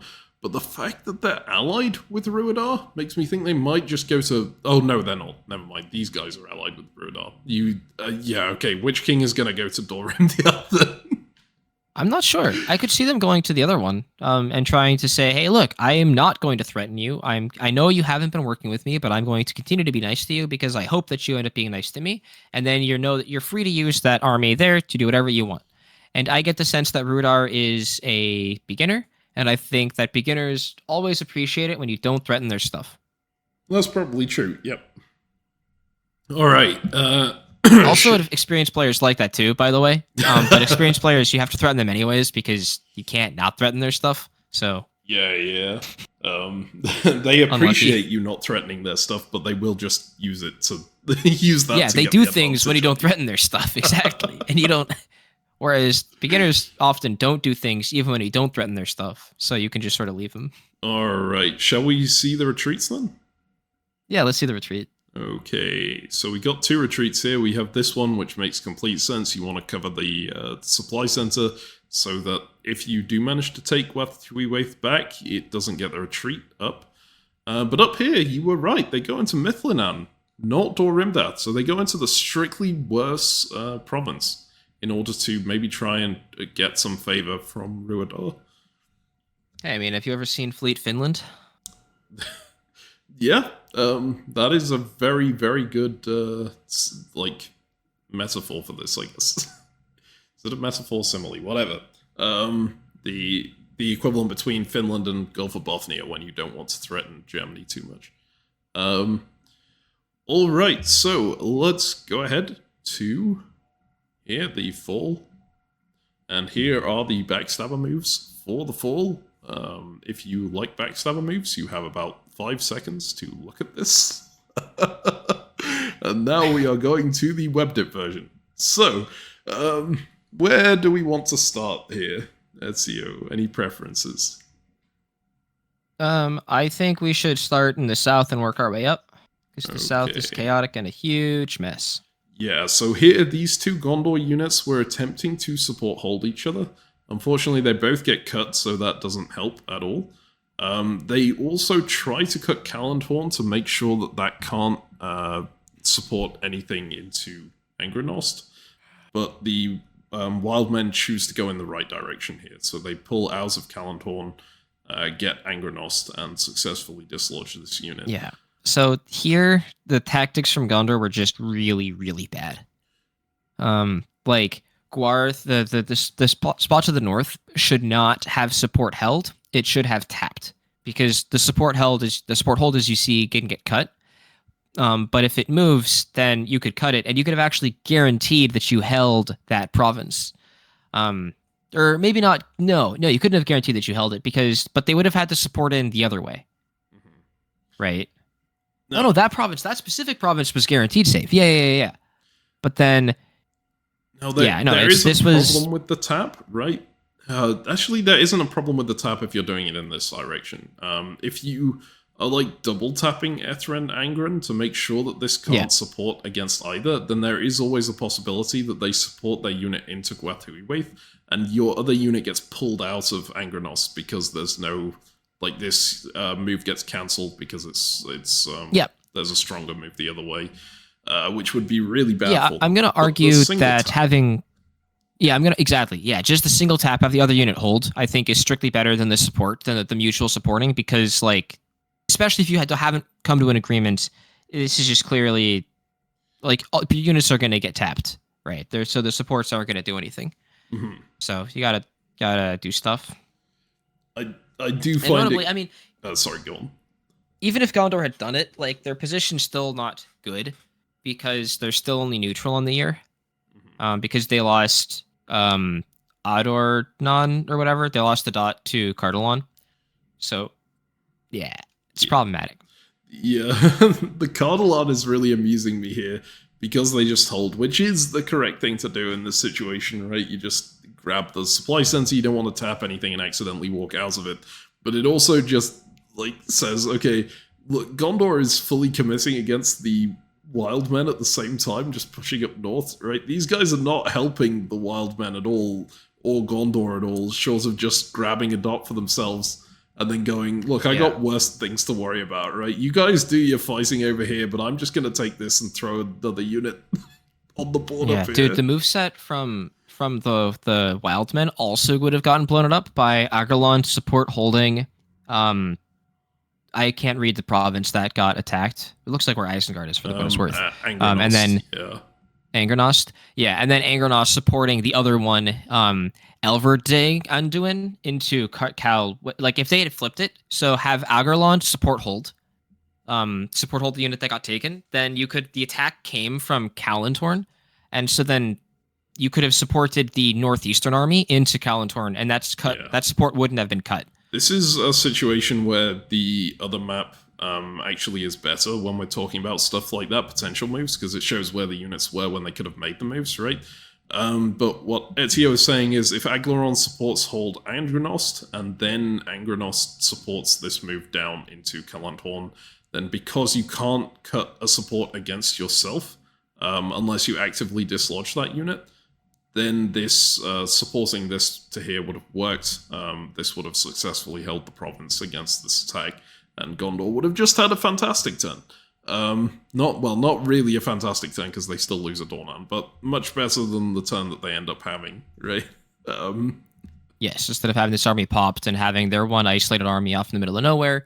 And for that matter, I think they would like to keep their unit in Agarland to stay adjacent to this Cardolan unit to potentially like mess with them at some point. But, yeah. Well, I don't know how they're going to get that back. I guess they get the building Gondor and then go around Nan Angram way. See whether they can get something else of that. But I would be really tempted as Gondor here to say, look, Cardolan, you got the dot that you wanted, right? Maybe if you have the possibility in future, I'll help you into Wildmen lands. But at the moment, I'm just going to tie down Wildmen so that you don't have to worry about them. You keep fighting these guys up here and don't get involved. Because if you push the Wildmen forward against me, then the Wildmen are just going to win this area and then they'll come in and crush you with the Arthedain. They don't have another direction to go, really, right? That's not entirely true. They could go this way, but they probably will. Come in on you afterwards. Alright, so let's look elsewhere on this board. How about this war between Cardolan and Arthedain? This is an interesting one. They've managed to get a unit behind the lines, right? And that's a really good unit, potentially. I think we're back to the not webbed moves, right? These are the webbed moves. Oh, great. Sorry. Cool. Yes. Symbols got mixed up in my head. I thought that Arthedain. Yeah. No. This is going to be an exciting war for sure. Like. Yes. Especially because Cardolan is building again, right? So normally when these sorts of trades happen, the side that has more units just starts to crush, because the front gets all messy and there's chaos happening everywhere. However, yeah, this is just going to be messy. They're both building, though. Them getting the build back here is pretty huge. I don't know if it actually holds the line, but it certainly helps delay the attack, right? No, and then Arthedain gets to build also back home, right? And so then it's just like, hey, or in Mithlond, right? Because Mithlond's a buildable spot, right? And I would build in Mithlond here because that army in Emon Bariad is a huge pain in the butt.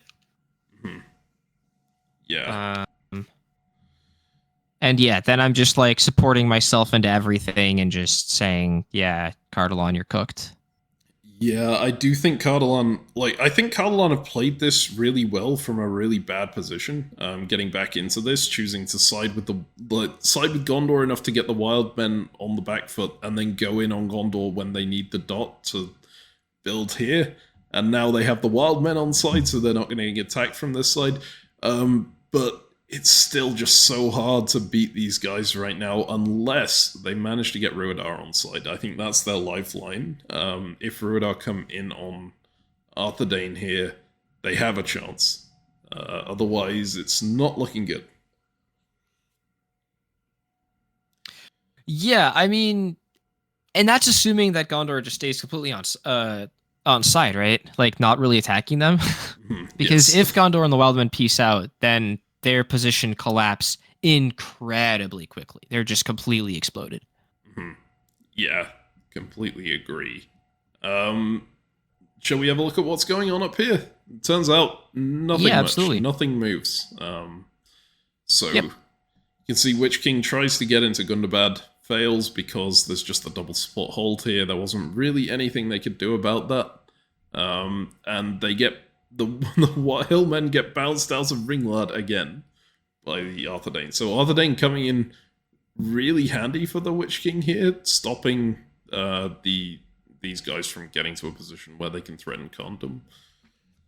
Yeah, and it's actually been super significant because the Hillmen have had these couple extra armies, right? This whole year, they've had 2 armies that have been kept at bay by the 1 army from Arthedain. And then another misguess from the side of the Hillmen. Like, Hillmen could have supported Eminwaith to Ringlad to then actually make progress here, but they were worried about the Witch-King putting 3 on Gundabad.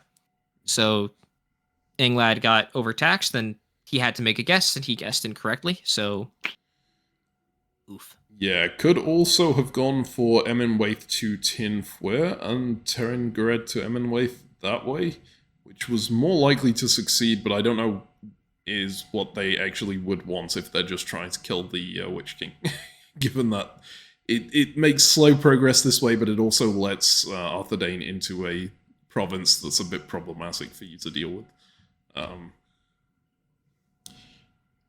Right, so shall we move ahead to the... I don't know if there are any retreats. There are some retreats, right? I think that's going off the board, right? It can go to Aglarond. Ooh, yes, it can. It's almost certainly not going off the board. Indeed. Alright, let's go ahead and see. It did indeed go to Aglarond, and they actually do get to keep it. Well, no, they're on 1, 2, 3 total. Okay, so they are still taking 1 off somewhere. I would assume that it's this one, but I don't know. I could see it in the one in the central of the homeland. As in right. Aglarond, or no. Oh, this one over here. Okay, no, yeah, that one, right? Gotcha.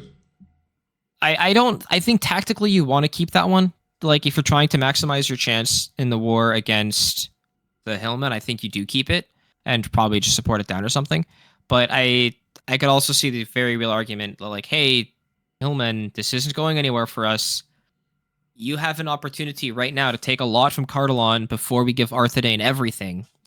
That window is going to close. We need to get our shit together. Like, if we coordinate, we can, like, especially if we coordinate right now, then they probably get, like, 3 dots off of Cardolan this year. Cardolan / Arthedain, depending. And, like, that's really good. Mm-hmm. All right, well, shall we just go ahead to the builds? Yeah, let's see it. All right, here we go. So, Rhudaur ends up with a build there. They take Gondor take off Elder Wraith and Wind, so they do choose to keep this unit on. It's gonna be interesting to see what they manage to do with that. And we see Army Thornost instead of Mithlond. Super interesting choice. I guess they want to send more in on the Hillmen? So the Hillmen and Rhudaur seem to have shown their alliance to each other. Mm-hmm. Like, they do seem pretty tight. Yeah. So that's definitely something that Arthedain will be worried about. Yeah, and if you think you've got Wildman support against Cardolan, then you don't need any more. Like, you can put units elsewhere. Mm-hmm. You've got annoying guesses with that army in Amon Bariad, and my instinct is that you can afford to put down the 1 extra unit and just, like, support yourself in there and then clean it up. Like, it's not really a problem, but now it's going to be annoying for a hot minute. So I mean, there's also just the, even if you did put down Mithlond and support yourself in, there's the possibility it goes up to Emin Ulal and takes Lossoth and destroys the Witch King's chances, right? Because there's nothing adjacent to this. Yeah, Lossoth is just in pocket at this point, right? Yeah. Well, again, it will be interesting to see what it does. shall we go ahead to the spring moves? I think this is going into year 4. Yeah, I think this is going into the 4th year of the game. Okay, spring moves. So here are the backstabber friendly orders, and Emimperate is indeed gonna make a run for Lossel. Fantastic. Alright, so let's go ahead to the WebDip version of these orders. Particularly of note will be what happens down here. I think you can see that the Gondor unit gets into Angrenost, and the Cardolan unit gets into Aglarond. And here is a really important moment of that special rule coming in handy, right? Gondor can't lose Gondor, so this unit can't just go for the open SC that is completely undefended. I mean, it can just go there, but it won't get anything. It needs to head north and go for the Wildmen, well, the stuff around the Wildmen. Yeah, that said, I think there's going to be enough coordination to make that happen. Notably, Gondor gets into Angrenost, and this time this unit has nowhere to retreat. So the Wildmen unit is going to come off the board, which is potentially a lifesaver. But there are still, like, this small unit of Gondor forces are completely surrounded now, right? They've got Thug. Yeah, there are 3 Gondor armies, and there are 4 hostile armies all around. In just a standard heuristic, this is not good. Mm-hmm. Yes. Like, weirdly, in my mind, I'm still seeing Gondor as the good guys in this situation, because they're like the underdogs fighting against the people who stabbed them in the back after they came to their aid, right? Yeah, also Gondor are the good guys. Let's be clear about that. Yes, but then Cardolan is still fighting the guys, like they're going for the Witch King up here. He must be the good guys too, right? Yeah? It will be kind of funny if Cardolan is the person who takes the Witch King out of this game by grabbing this, because you can see here the Hillmen still aren't making any progress whatsoever. They get bounced out of Ringlad again. They're just support holding their unit in Gundabad still, right? It is this unit right here that's going to take the undefended Lossoth and going to take one of these units off the board and break that stalemate. That isn't really a stalemate, but it's looking like one with the repeated moves constantly. That is assuming that unit does take that, but it's the only SC that's completely undefended, right? Yeah. That said, because it's so obvious that that's where the Cardolan army is going, I think Arthedain won't defend against it. So I think you can probably slip into one of the other 3 dots as well. Mm-hmm. I think maybe Mithlond will get defended, but I wouldn't expect the other 2 to be.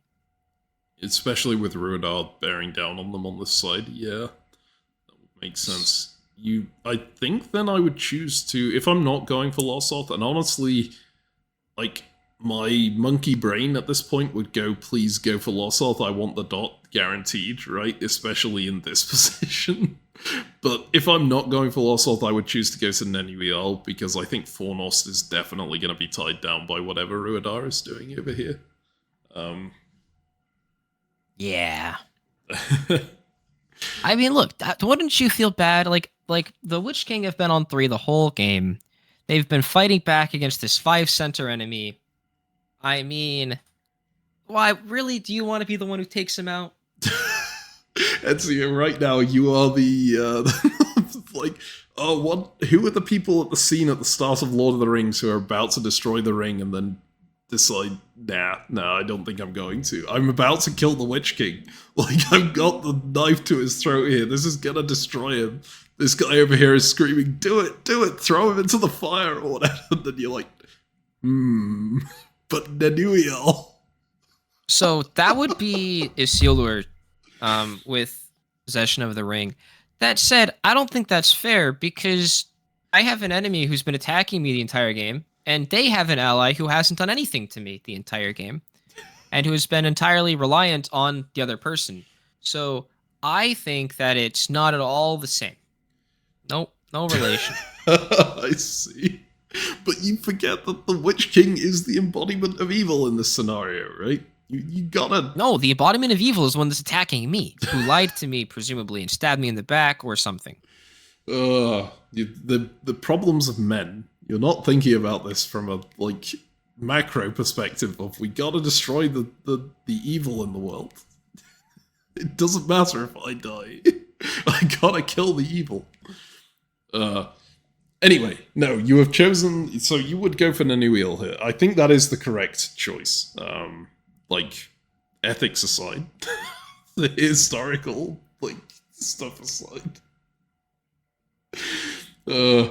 Alright. So, what else is happening here that we should talk about? We said this is all completely stalemated still. It's not really stalemated. They could choose to make the advance, but they're not. They're taking the safe option each turn, and that means they're getting bounced out of Ringlad each turn. And over here, this is the big thing. Rhudaur make their move. They go into Piniswil, they go into Pierglol. It's interesting that they don't choose to just YOLO it into Bree, but I guess they probably thought that this would be defended, right? Given how many units. Given that there were 3 units around it, surely some of them is going to cover it. Yeah, this isn't the same Bree that's in the Lord of the Rings, right? That the hobbits go to. Yes. Yeah, like this area around here over in the west is where, like, is right around where the Shire is. I think the Shire actually might be in, like, Nanuiel. Maybe would be the best map spot. Maybe Emon or maybe Tarnon. It's like somewhere around here. But yeah, Bree is obviously very close to the Shire, and so this area is like, I'm not sure exactly where Hobbiton and then the Shire would be. Yeah, I was thrown off a bit by this, I think, because it's spelt... I'm fairly sure it's spelt B-R-E-E in the... Maybe it's that this is in Elvish or something similar. I guess people in the comments can tell us what's going on with that. Look, point is, that is definitely the Bree from The Lord of the Rings. Like, that where they walk in there, and then the ring wraiths show up, and they meet Strider, and that whole thing. Yes. Alright, so yeah, Rhudaur coming in on Pierglot, they're going to be able to... well, unfortunately, they've now telegraphed their attack, so they can't just walk into Bree. It's probably going to be defended, but they can just keep slowly pushing forward, and their approach is kind of paying off here, right? Because they have... They're best friends with these guys aren't going to attack them, so they can just slow play it and push into the most powerful power that everyone hates, and no one is going to stop them from doing that. And they've got a bunch of friends, because they haven't done anything aggressive to anyone this whole game. Yeah, exactly. Can be a really good strategy in diplomacy. Yeah. I guess the one area we didn't look at... After looking at it, by the way, I think that forest... Sorry, because I'm still hung up on where the Shire actually is. I think that forest over here, I think that's Buckland. Okay. And so I think if we go west, I think Tran is going to be the Shire. Gotcha. Alright. That's good to know. And hopefully it's correct. Yeah, I'm pretty sure. It's like the Shire was mostly just east of Mithlund, right? And so Tran tracks. Gotcha. Was it here at this point in history then as well? Or does it come about after the Kingdoms of Men fall? When does the Shire get founded?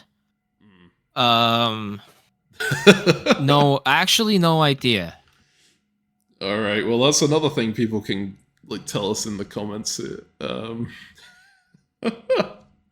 Alright, so here, looking at the board, can you scroll down to the thing? Show me where in which millennia? The second millennia. Second millennium of the Third Age. The first millennia, right, is 0 to 1000, and then the second millennia is 1000 to 2000 of the Third Age. Yeah. So... Oh, I realized when I said that we were 2,000 years in or whatever, the Third Age, we're not actually 2,000 years into Middle Earth, right? We're a lot longer than that because it's the Third Age. Oh God, yes. Yes. This is very long into Middle Earth, yeah. But anyway, yeah. Sorry, carry on. But the Shire, I think the Shire is founding around now. Okay. I mean, was it maybe before? No. I forget. Like, again, the Shires are hobbits, right? And a lot of people don't really care about the goings on of the hobbits, but I forget, like, were they, like, given land explicitly? I don't actually know. I don't know the founding. I don't know who founded the Shire. All right, I'm gonna look this up. All right, while you're looking that you up, can do your thing. Let me look some things up. I'll look at the last things we haven't looked at moves-wise on this board, which is just the fight between Arthedain and Cardolan itself. You can see Cardolan gets a good support hold off on Tharbad, but just the way that Arthedain goes about this means that they couldn't have held everything. They had to choose something to give up, right? They could have given up Tharbad, they could have given up Minhiriath. I think they probably chose the correct option here, because Minhiriath is going to be able to retreat to Erin Vaughn. It's bounced out Ethir Bandrin here, so they don't have an extra unit on this front. And they are actually going to be able to retake Minhiriath if they need to. They can go Tharbad cuts Sarnathrad, and then attack Minhiriath with 2. Does mean they probably lose Tharbad in the process. That's completely unavoidable, but it sets them up to at least not lose too much here. Which, if they manage to take an extra dot behind, that's pretty nice for them. Out of a bad situation, anyway. Okay, I have a year for when the Shire was founded. Fantastic. What is said? Year 1 in Shire Reckoning. Yeah, that translates to the year 1601 in the Third Age. So it is, I think, earlier than this, because they were given the land by the King of Arthedain. Okay. So I don't imagine the King of Arthedain would be giving away the land while, like, getting screwed over, and they were part of Arnor, and I think this is officially post-Arnor because these kingdoms are no longer part of the same one. So I think the Shire has already been founded, just nobody cares because it's just a bunch of hobbits and yes. So they might be taken over by a different kingdom here, but they'll just keep living happily in the middle of this, not caring what's going on. Hold up. The hobbits participated in this war. They said they had archers involved. Look at that. That's cool. Ah, okay. All right, well. But they lost, right? Canonically. Oh yeah. Mm-hmm. Hobbits are not good on the battlefield. Alright. Well, that's about everything for this turn, unless you have anything else to talk about, Ezio. Oh, obviously I didn't look at the map. I was reading about the Shire. That's fine. We've already looked So I trust your judgment. We can go next. Alright, let's go. The viewers can live without my analysis of the board. Okay, so we have this Wildmen unit blowing up over here. We have the retreat into Erin Vaughn. And then going into the next phase, this was what I said Cardolan needed to do here with the attack to tap on Sarnathrad. Their moves on the last turn enabled this, and they go for Tran. They take your advice. They don't go for the Dalton Lossoth, which is I really would have gone for Nendingo or whatever, yes. But yeah, one of these two. And you were also correct that Arthedain was covering Mithlorn but leaving the other two open. Really good predictions and really well played by Cardolan. Again, out of a really bad situation. The one thing that I might have done different is support Londair up to Minhirith instead of Erin Vaughn, just so that in the chance that I get an extra build here, I have a place to put it down.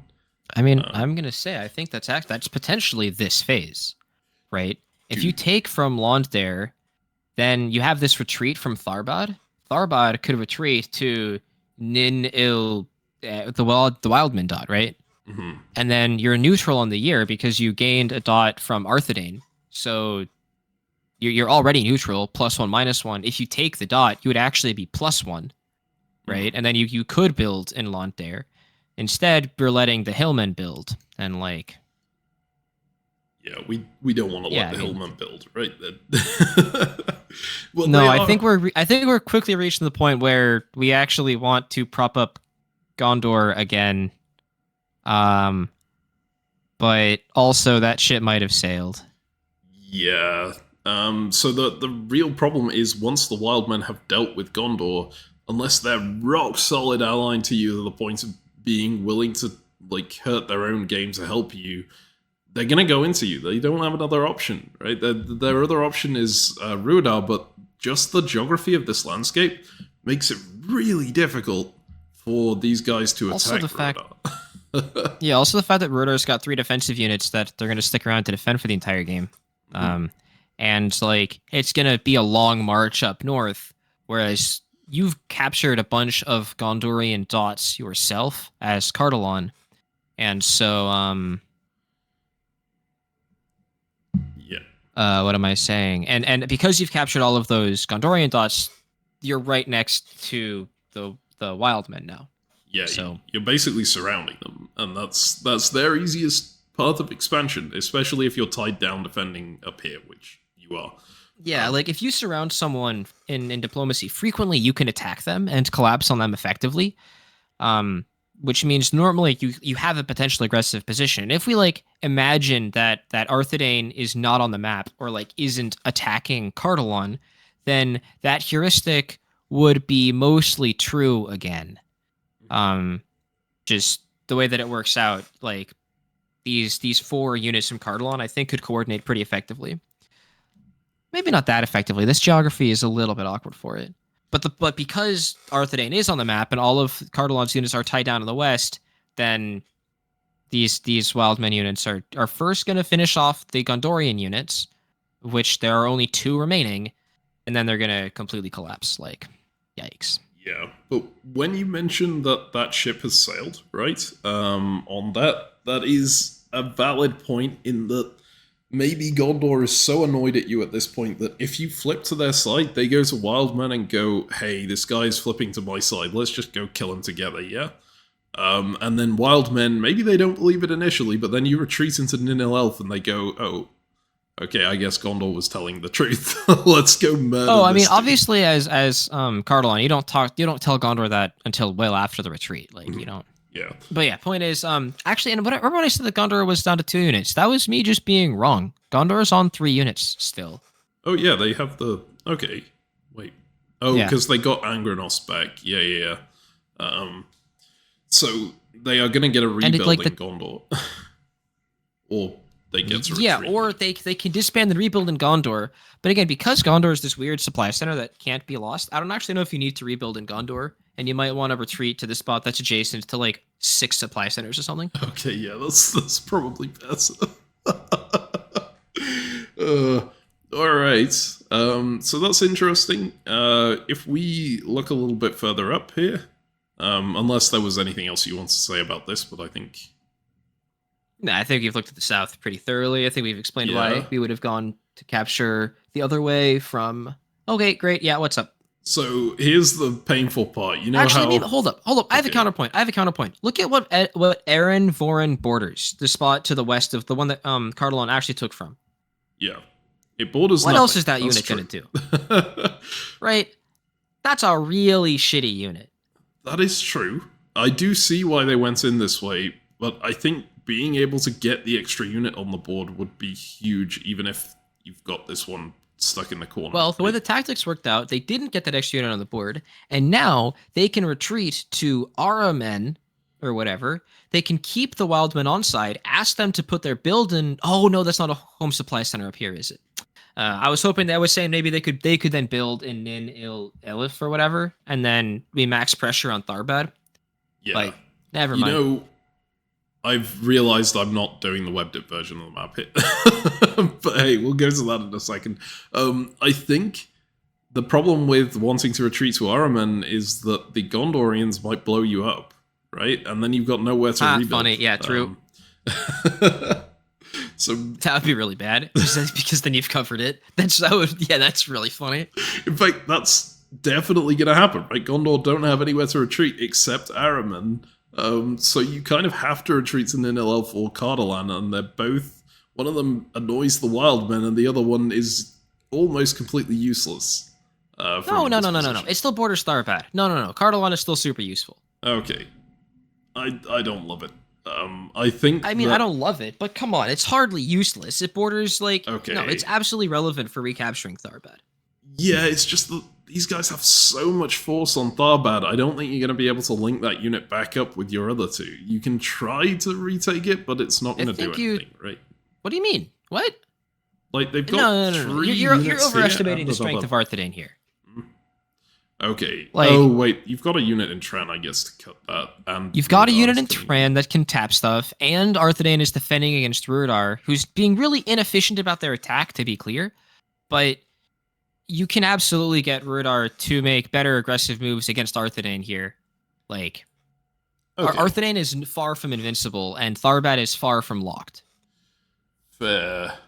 All right. Yeah, that's reasonable. So you think we'll see a Cardolan retreat then? I would also expect to see them retreat to Ahriman to pop the army. I would not be too surprised. All right. Well, we will see. Looking a bit further up the board here, you said Rhudaur is being a bit inefficient with their moves. That is absolutely true.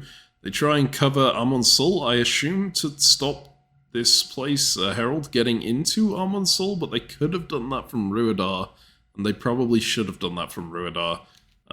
Here. It feels to me like Rhudaur has covered every possible spot an enemy unit could have moved to every phase of the game.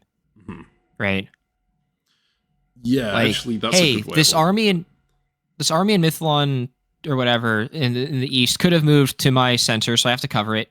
Then Emen Ring could have came into this dot down here, so I'm going to cover it. And then it could have gone to Rhudaur, so I have to cover it. And then I can't leave Emensul vacant because they could have moved in there, so I have to cover it, right? I think that's what it looks like to me. Yeah. And the problem is, of course, if you're going to be doing something like this where it's kind of unlikely to work, because Bree was quite likely to be defended, you really don't want to back up another unit going into the same dot, because then you don't make any progress at all, right? You just get conga-lined. You want to go to Pieglo with this unit so that you at least make some progress even if your move doesn't succeed. And if Herald had moved to Amonsul, and even if you don't cover it with Rhudaur, at least you've made a little bit more progress there, right? You can probably take out that unit relatively easily. So yeah, I will say that I agree with the move. Like I would have not played like I would have done something similar with my units in the west. To moving to Pieglo. I will say, though, that assumes you're trying to make progress. Mm-hmm. If you just don't want to do anything ever and just sit back, I mean, this works well for that. That's true. That's the one thing about diplomacy. You can't like, judge the book by its cover. You can look at this and go, well, they're making bad moves, but they might be making them on purpose. To not annoy anyone. It can absolutely be a good strategy. And then we have to go to the north, which is really sad to see. I mean, I say sad to see. I'm thinking about this as the people, like the Witch-King being the bad guy still. But the one turn that the Hillmen decide, okay, I'll do something different to take Ringlad because this clearly isn't working, is the one time the Witch-King decides to put 3 on Gundabad instead of defending Eredun Angmar, right? So it means bad guess for the Hillmen. They lose Gundabad in the process, and that puts the Witch-King on 4. So they will now get to build in Cardoon. Yeah. And now the Hillmen are also on 4. Yeah, pain. I mean, I think it's quite hard for the Witch-King to actually advance that effectively into the Hillmen provinces without Rhudaur's help, and Rhudaur isn't helping them, right? But it's certainly a far worse position than it was before for the Hillmen. Poor guys. They should have chosen the side of evil. It works out much better for them, right? Evidently. It's interesting too, because it looked so much like they were just going to crush the Witch-King at that early stage, but I think this one unit from Arthedain coming up into Tinfur has really, really hurt them. To a massive degree. Yeah, also like the tactics. I mean, at the start we got the sense that their tactics weren't very strong, right, in the first year. Yeah. So. Yeah, alright, well, that was all on the Backstabber format because I forgot to move to the WebDip one, but hey, here's the WebDip one. If you want to look at that, you can see the Witch-King ends up in Gundabad, and this unit either coming off the board or retreating into Dor Rimdath. I don't think it's going to retreat into Dor Rimdath. I suspect it'll just be deleted. Well, they may as well retreat and then choose to delete it on the winter phase, but it'll probably come off. Yeah, this Gondor unit ends up getting disbanded because of this cut coming in from Cardolan. Oh, well, it gets forced, right? But it can retreat. Yeah, it can retreat. We'll see the retreats and see. Oh, they do actually just take it off. They don't bother blocking the retreat into Araman. I guess that's probably a good thing because it lets Cardolan potentially go in on the wild men more. I don't know though.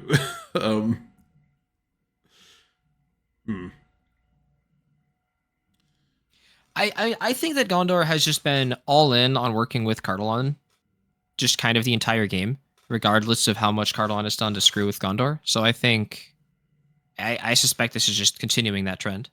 Yeah, and it might work here. You know, maybe they do start accepting Gondor's support into places. Who knows? Right. Alright, so if we yeah, there's not really that much more retreat wise. This unit goes back out where you would expect, as does this one. Well, I mean, this one choosing not to go to Ninil Elf is important, but does get into Araman, which is probably the best retreat for it. And then we see the builds. Oh my god! There's a fleet! The fleet of Gondor is launching. Interesting. That's a choice. I mean, Gondor have just gone, I'm so sick of getting beaten up inland, I'm gonna go where no one can find me, the sea. This is, it's probably a it's a shame there's no dot to grab out in the sea. Yeah, I mean, technically, you can make these, like, no one else is gonna have fleets, so you're gonna be able to pin down units on this coast, right? But it's gonna take a little while to get there. But then Gondor is the perfect power to do that as, because it doesn't matter how long you take to get there if no one can take your HSC. If you lose everything here, you'll still have that pirate fleet just harassing people on the coast. Fantastic. Alright, and then otherwise we get the Wild Men with an extra build here. We get the Witch-King with an extra build. The Witch-King of Angmar. Yes. And they do actually keep Dor Rimdath on instead of one on this side. I mean, I get why they're doing it. They want to have as much strength on Gundabad as possible, and maybe that's the right play. No. I don't like it. You disband that unit. You keep your core that's central to you, that's like close to all of your cores, and then while doing this, you can tell Rhudaur, hey, Rhudaur, please bring your armies up the east and take Gundabad yourself. Mm-hmm. I'll help you. That would be so much better. Dor Rimdath is just, if you don't manage to get it back into Gundabad, it's completely separated from your units. It can't help defensively at all, right? So if you end up on the back foot, you're a little screwed here. Yep. Yeah. See how that works out for them. Let's go ahead to the spring moves. Alright, here's back. Do we want to do Backstabber style or WebDip style on this one, Ezio? I think we should just skip the Backstabber style. Like, I think showing two styles every map is... Yeah, it's probably more confusing. Alright, let's go WebDip style, and here we go. The units are where they result from the moves, which means our good old Gondor fleet has gotten into... Oh god. Yep. Cough Bell. Unlucky. The only spot that we just knew we were never gonna try. Is this Cough Bell for Lag or Cough Bell for Lass? I don't know. I think Belfalas sounds more like a thing, but... Alright, well, it got into cough. Good on it. Yeah. Oh god, alright, my mouse is playing up. There we go. So, poor old Gondor get their unit blown up in Agranos as well. Looks like Cardolan are not easing up on them at all. They're going all in on their alliance with the Wild Men, which we are gonna see whether that pays off for them. It looks like they're going into Dinalel, so maybe they are just gonna go up this way. Who knows? Yeah. Any particular opinion on that, Ezio, or? I mean, just that Cardolan's position looks. I think that Cardolan and Arthedain actually do need to peace out now. That's crazy. It's interesting. We might actually get to the canonical ending, right? Like if Rhudaur come in with this and then crush these guys with the Wild Men. Yeah, with the Wild Men and the Witch King, like. It's just a slightly different way of getting there. But hey. Yeah, and I think Gondor isn't likely to be strong and still standing. Yeah, that's true. I mean, their whole thing is they still stand at the end no matter what, right? But they won't be particularly strong in this area. I don't know if they were. Like, does the Kingdom of Gondor expand further north than this in the actual canon? I'm putting you under I don't pressure. think so. I think because, like, again, my understanding is that the center that Gondor just lost this turn is around Isengard, and my understanding is that the land to the west of it is more Rohan. I think like Enedwaith maybe is like the OG Rohan. Okay. I think. Again, we can get some comments in the comments if people want to correct anything that we're saying on Lord of the Rings lore. Alright, so moves-wise, let's go further north again. I do want to point out over here, they are moving, they're mobilizing. Move up to Mithlinan here, and they do actually take Gundabad back at the same time, so I guess I was wrong on that front. It was a good thing to keep on the board. Yeah, I mean, it just worked out very smoothly. Yeah, and it's they lost nothing. Like it's ridiculously good because they get to blow it up as well. It has no possible retreats from Gundabad thanks to the Rhudaur unit coming up to block Mithlinan. So just perfect. Yeah, Rhudaur also maneuvering over here to defend, I assume, the Hillman provinces, which is really nice to have that. But now the one turn they stop defending everything of theirs, right, that could be attacked, they now have the enemy unit coming adjacent to Nath and nothing they can do about that. Oh god. Yeah. Bad lesson. Yeah, it's like we were asking them, hey, be more active, be more aggressively moving forward, but then this was the one turn where they needed something to hang back, sadly. But they're not going to lose too much. And notably, they got really, really, really punished by sending their army from Kirith Forn out east. What's their army in the east doing over here? Yeah, Forge. Right, it makes sense to send the one army north, right? That was surely to be friends, but like we knew what the Hillmen were doing with their army, so surely we didn't need to send our army out here to cover. We should have just sent it west. And if that was in Rhudaur, then yeah, we'd have no problems here. We would just cover and things would be fine. Well, yeah. Maybe not no problems, but like we would be fine. But instead pain. Yeah, the good news is that if Cardolan stays fighting Arthedain, then we will be fine, like as Rhudaur, because Arthedain doesn't have enough units to do everything. Just my concern is that if I'm Cardolan, I am terrified of what's going to happen to me now that Gondor is finally getting pushed. Like Gondor is again down to 3 and then losing position again and again. If you can scroll down, meme, I can't see the rest of the map. Maybe it'll show up on the display, but like these units from Gondor are not going to last. And like, hey, Gondor even built a fleet maybe this is how Gondor is going to mess with me until the end of the game. Like, yeah, I've lost. I'm going to keep my home supply center forever because I can't lose it, and I'm just going to stick a fleet that's just going to be tapping Cardolan's units. Like, yeah, maybe it's going to just head over to Mithlond. Like, I don't know. But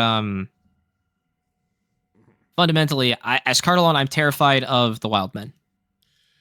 Yeah. Well, we'll see whether that materializes into a real fear soon, I guess. I think Cardolan are doing alright here, regardless this time.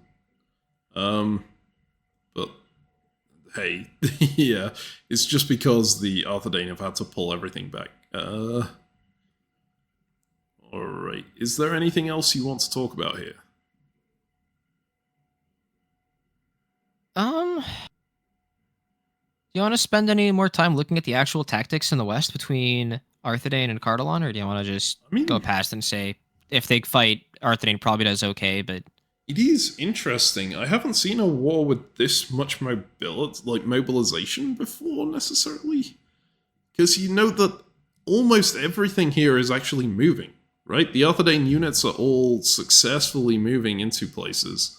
Apart from Arthedain and Minhiria, they don't get there. But everyone manages to move somewhere. Just no one is moving forward for the most part. They're just all covering stuff. And then it's further complicated by the Rhudaur armies marching in from the east. Yes. Right?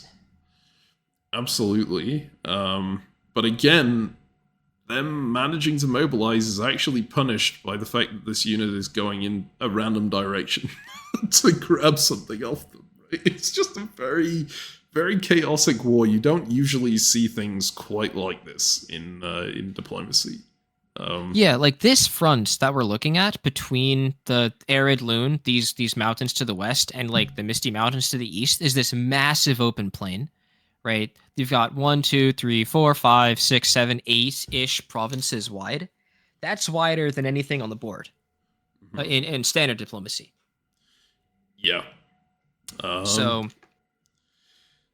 it's just going to be a more messy fight. Like in standard diplomacy, you can get into like specific spots, right? Like, oh, hey, if I'm in Burgundy as France, you can just control it. Or like if you get this line from like Albania to Serbia to Romania, right? Like that's just carving off a section of the diplomacy map.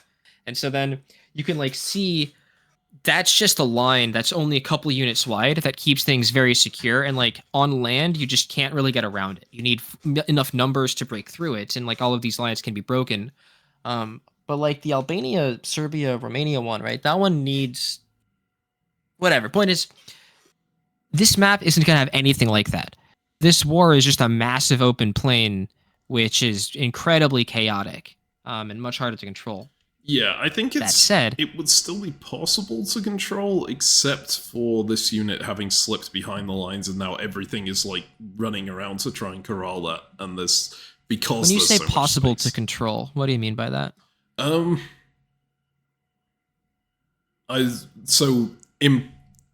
Did I say possible to control? I think I meant impossible to control.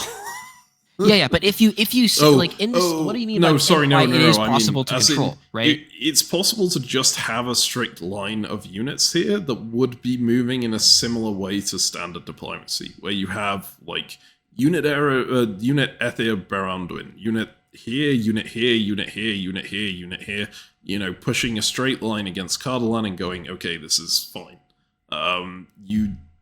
Now that's complicated by Rhudaur coming in, like complicated significantly, but it wouldn't be all these units scrambling in random directions to cover random SCs without this unit having been behind the line in the first place, right? There might be more, but and because it's so wide, you need so many more units to create that solid line, like you often want to create in these maps. Yes, right? That's absolutely true. And it's much easier, similarly, to have single units slip through. If you need to have like a solid line of 6 units that are all moving and covered and protected against backfills, like stuff's going to slip. And then you see that there are 2 powers that are both on the same side of this open plain without any water to control the army flow. And so you're just going to have stuff like this all the time. And it's, I think, going to be really difficult for them to create it. if the two of them had worked together, then maybe you could see this like north just like shoving south in a massive way. But this war is really chaotic. So for tactics, like I think it's likely that Arthedain retakes the missing dot and just like puts 2 on it to keep things safe. I think that's pretty likely. But then what do we think Rhudaur is going to do? And I also expect Arthedain to take Nath, whatever that one is, whatever the one dot that they can take in the east from their army from the already in Cardolan, right? I think that's just going to go walk in there. I'm going to go to clean map for this because it's easier to look at without the moves all over the place, right? But yeah, I think you're correct with that assumption. Just 2 on Tran, 1 this way. So you've got 4 extra units as Arthedain to do stuff with. This one's a really nasty... Well, I mean, it's like not as useful as it looks, I think. Because if Cardolan is doing something else, they just need to throw a support hold on Amonsul and you can't do anything with this, right? But do you think they will? Do they have that much else they can do with it? Oh, they might just actually just tap this and tap that, and then they don't need to throw a support hold. Right? Yeah, but that does a good enough job, I think. Yeah.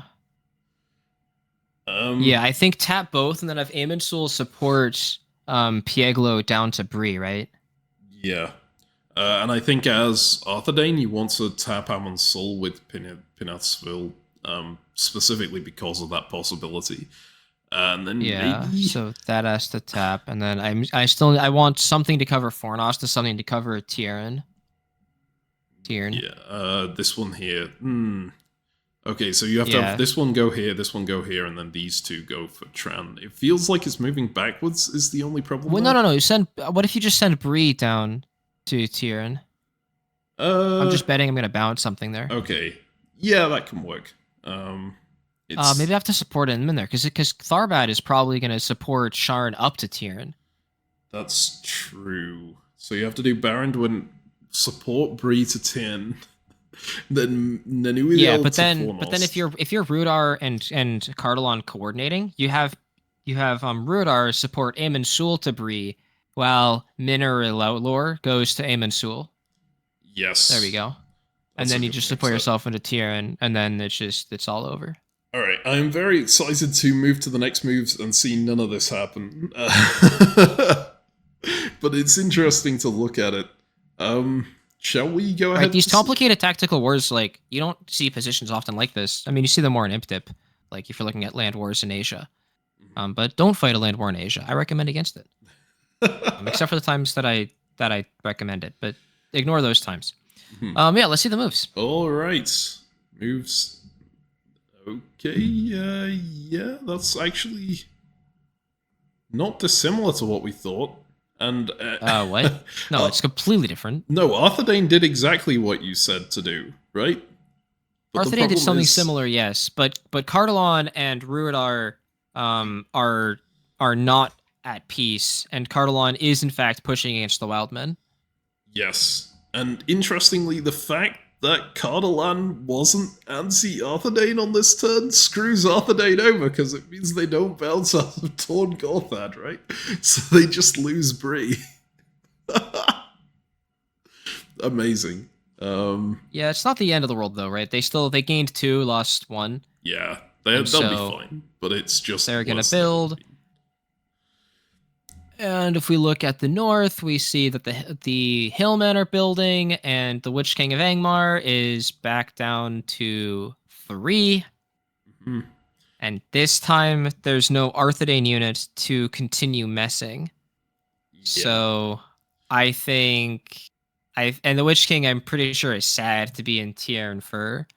So, You prefer Ringlad? I mean, he was getting knocked out of Ringlad no matter what, but would have preferred to retreat to Glandor or Condom, I think.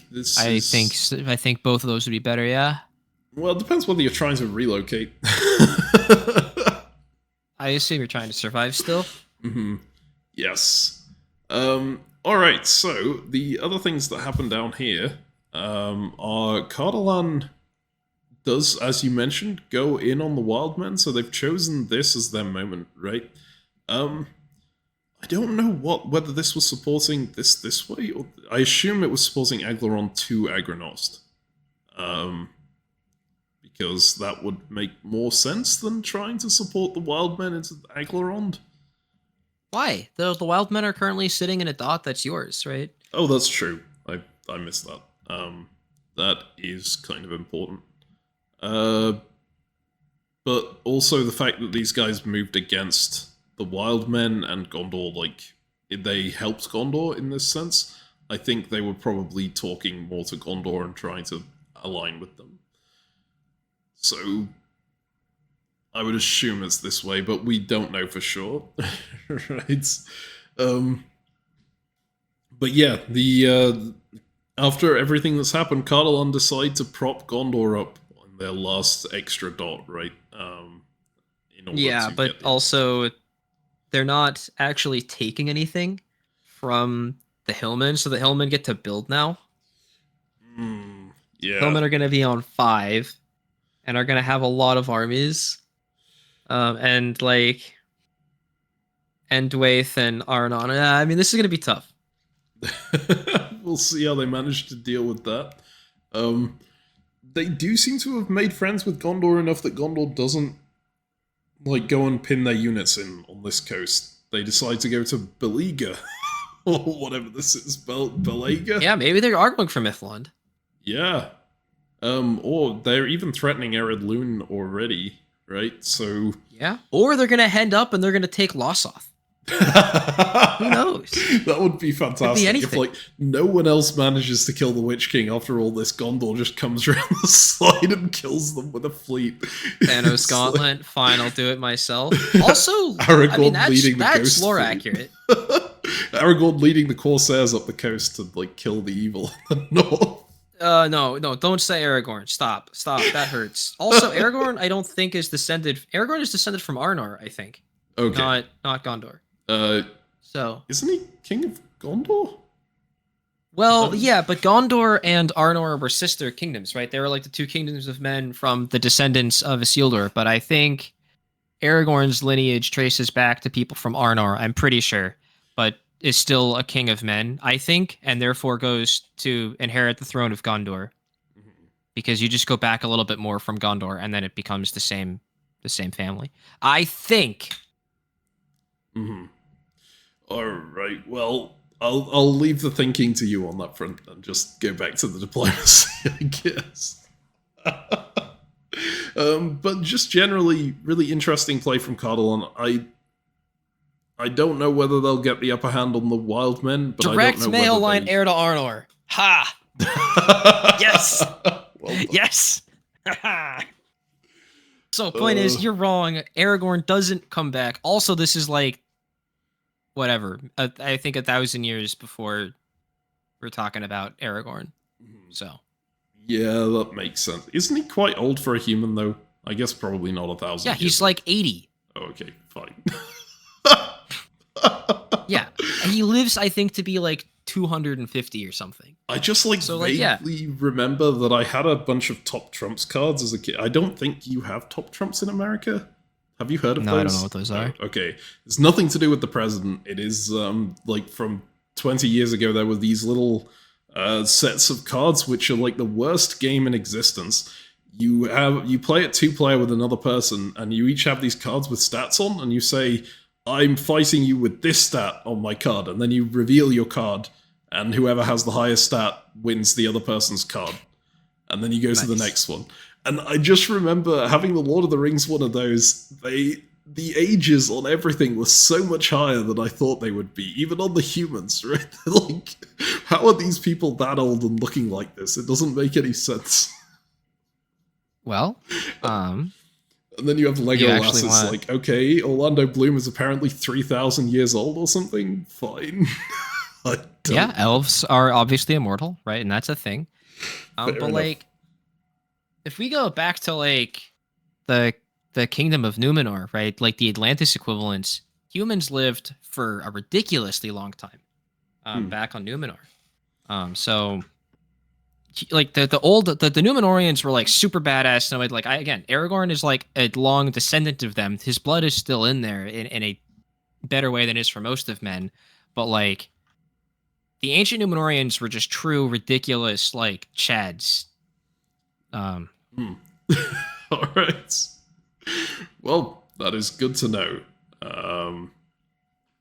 But yeah, so okay, so the main thing is I shouldn't talk about Aragorn in this setting. Although you really shouldn't talk about Aragorn. Legolas probably that's not exists, even a little bit. right? Somewhere. Sorry? Legolas probably exists at least. Can I have Legolas leading the fleet up the coast? I mean, yeah, but like he's not a Gondorian. No, that's true. Okay, fine. He's in the forests to the east in Mirkwood. I assume messing with Dol Guldur, which we don't see. Like he's in there, so. All right. Well, all of this is unrelated. You can see that Cardolan did stab here. They had the potential support into Cardolan. They don't actually get into Ninel Elf here, and so this unit bounces back as well. Despite, I forgot to put it on the web version. God damn it. Okay. This unit bounces back, so it's still in this province over here. And yeah, we're going to see that build. We're going to see whether the wild men can fight off Cardolan. Now, up here, this unit gets disbanded. We get, not disbanded, forced to retreat, like dislodged. And Rhudaur slips into Bree. That is basically everything of importance, I think, that's happening on this board. Anything else you want to talk about? Yeah, we can go next. That's fine. Okay. Someone has to get more than half the dots to win, right?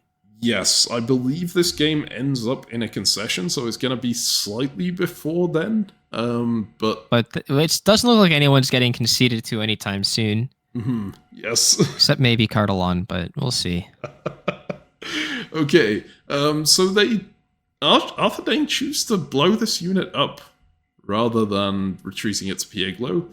I guess they want a rebuild in Mithlond or Neniriel. I guess Mithlond makes a lot of sense with this fleet on the coast. No, it doesn't. Come on, there's no way. You don't think they're gonna? That fleet is going to Lossoth, and you know it. Probably. Well, we'll see, I guess. Let's go ahead to builds. Never mind. Wait, what? Did I miss something? What?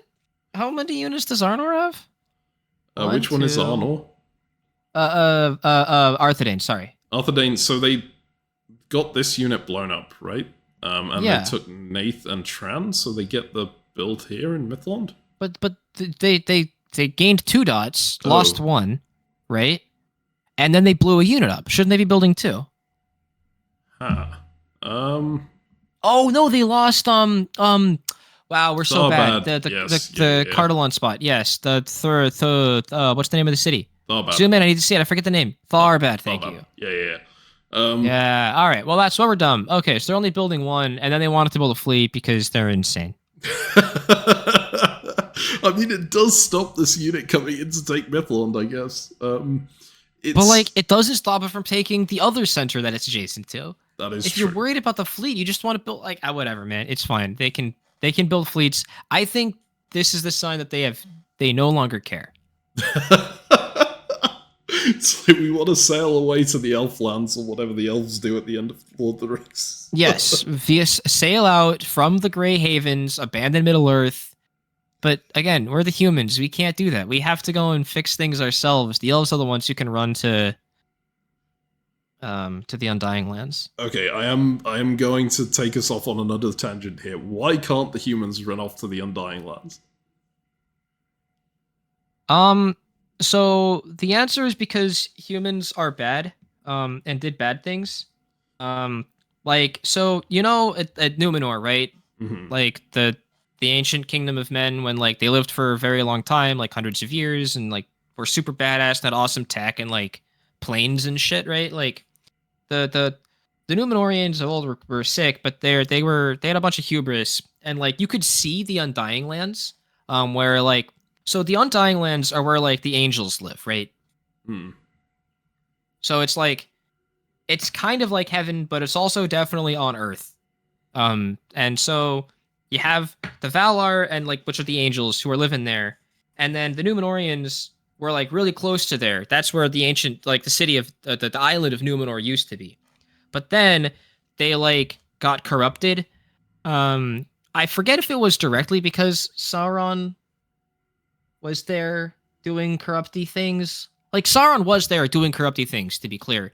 But like I forget how much of their like corruption was directly because of Sauron being corrupty versus how much of it was like humans and their hubris. Because I think it's supposed to be a like humans have hubris and like we attempted to do too much or whatever, and then God smote the humans after telling them you can't ever go to Valinor, to the Undying Lands, and then the humans did that. I don't forget. Because once upon a time, to be clear, a long, long time ago, humans were in Valinor with the elves. Mhm. I'm pretty sure.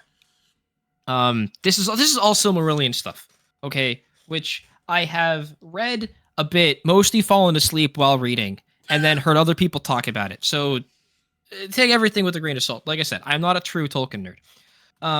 But I think the long and short of it is humans are bad and did hubris, and God said no to the Númenóreans, and their descendants can't go back, I think.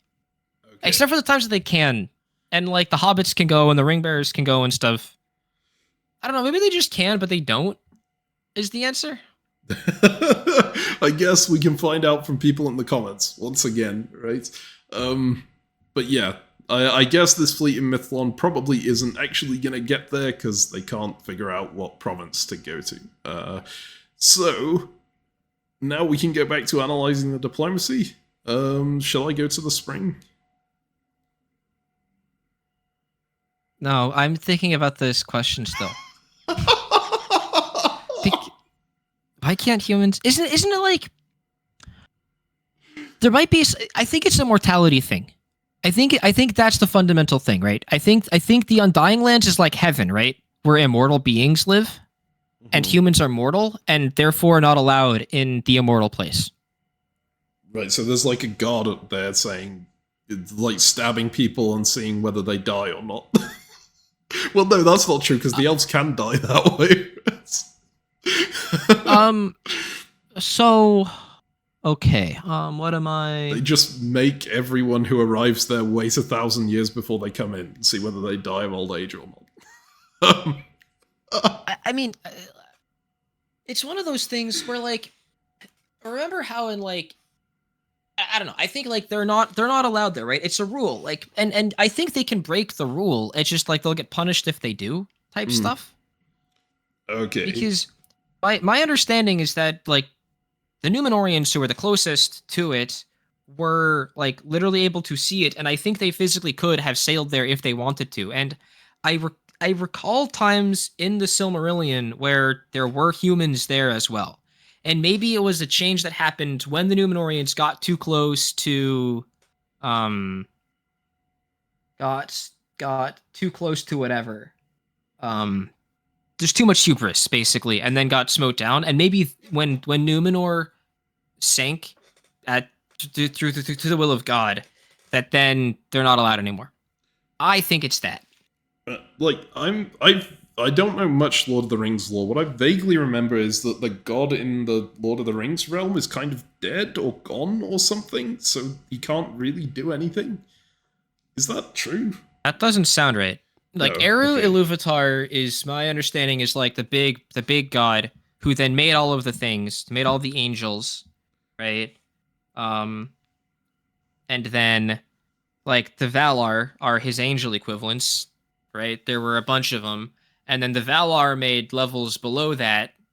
And most of them were good, and then Morgoth was the evil one who was Sauron's boss, and then Morgoth made a bunch of other things like the Balrogs and stuff, and then the angels made like the wizards and stuff and whatever. But point is, Eru Ilúvatar, I think, is still alive.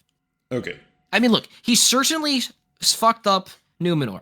Okay, I tell you that with certainty. Numenor was Atlantis. It was awesome and badass and epic, and then got sank to the bottom of the sea because they pissed off Eru-Ilúvatar. I forget how they did that exactly. Gotcha. Alright, well, I'm sure there are plenty of lore channels that they can go to, that people can go to if they want to find out about this stuff, right? Or you could go read the Silmarillion, which is another option that we are going to go ahead and analyze the diplomacy lore. Shit! Dude, the Numenorians attempted to invade the Undying Lands? Oh. Because they thought that if they conquered the Undying Lands, they would become immortal? Okay. Well, hey, it was the hubris. All right, we got there. So that also answers the question of why can't humans go, because they would be counted as an invasion again, maybe? I don't know. Yeah, they're banned, basically. Barred from the premises. Alright. This person argues that it is, in fact, because Sauron corrupted the fuck out of them. Okay. Alright, reasonable. Right, we're going back Anyways, to the diplomacy. Yeah, back to diplomacy. We see the fleet build in Mithlond. Let's see some moves, eh? Okay, I'm going through to the web dip version of this, right? Oh, this is Gondor tries to support Cardolan into Angrenost again, and Cardolan is just like, nope. Screw you. Yeah, it wouldn't have mattered, right? Because the support would have gotten cut. And I think Gondor is going to be and save Gondor, right? Oh, it would have done that. That's true, but Cardolan instead covered his own dots. Mm-hmm. Reasonable and unlucky. Yep. Okay, wait a second. Hold up. The alliance structure. Because I think we see Gondor and Cardolan. Oh, no, Gondor is attacking Arthedain. Dang it, we almost saw actually the three realms of men working together. Well, but not quite. How about we count this as a friendly donation to, like, prop them up? Do you think it's a friendly donation? No. But hey, if we do, then it works, right? Except for the fact that the Witch King appears to be still fighting the bad guys in the north. Yeah, we didn't line up with the fact that Arthedain and the Witch King were on the same side, but I think the good news is the Witch King is going to get eliminated pretty soon, so you won't have to worry about that. Yeah. All right. So, we can go ahead and look up at that, because it looks like the Hillmen had an incredible turn against the Witch King. Just completely outplayed here, right? Yeah. I'm not certain what these Witch King moves would have worked against. I think it was some kind of bet that maybe the Hillmen were supporting Ringlad into Ered Angmar, but even there it doesn't really work very well. I'm not sure. And these moves crush the Witch King so thoroughly that now if Karn Doom and Ered Angmar just support hold each other, it's Jover. There's nothing. Yeah, I mean, they still have Lossoth, but if Arthedain want to turn back to the side of good, they can just walk into Lossoth here and kill the Witch King off. And I mean, what else are they doing in Aemon Ual or whatever, right? Yeah, that's true. I wonder if they were potentially protecting Mithlond, but like, you've got the fleet for that. There's no point. And you've got Okay, you've got too much stuff. Yeah, what if they were looking to cover Lossoth from the evil Gondorians? That's actually very possible, you know. Oh, we'll see what happens with that. So Arthedain also managed to make progress here, take Bree back, right? Force Rhudaur out of there. Rhudaur are going to have to retreat to Tin Herald. And they'll have 3 on Bree still. It's going to be interesting, because these guys will also have 3 on Bree, but they'll have Tin Gorthad undefended if they do that. So they have to make a bit of a guess here as to whether Rhudaur will go for Bree or will try and slip in behind them here. And Rhudaur just positioning up to try and take Nath back. That's going to take a little while just because of their position. They had to support themselves in to get back adjacent to it, and now they need to get another unit adjacent to it and then eventually force it out. So it's going to take a while here. Yeah, the good news for Rhudaur, though, is it's not likely there will be any Arthedain units reinforcing anytime soon. Yes. And they are rock solid locked in with the Hillmen, it seems. So good for them. Right. For now, but that said, the Hillmen are about to finally eliminate the Witch King, and then they're going to have a whole bunch of flexibility. Mm-hmm. So I'm worried that we're going to see Rhudaur like extend again into Arthedain and then just get absolutely stabbed in the back by the Hillman. Notably, I'm trying to see a world where people concede to someone, and it doesn't look like we're even remotely close to that. And we've been doing this for like 2.5 hours, right? I haven't looked at. Hang on. Where's my? We are at 2 hours 45 right now. Hell yes. All right. So, yeah. I don't know how many years we are in, because I know how many years the game takes, but I've managed to sort of unspoil myself by forgetting how many years we've commentated. All right, then I won't tell you. All right. You've been keeping count? Vaguely? All right. Well, anything else you want to talk about here? I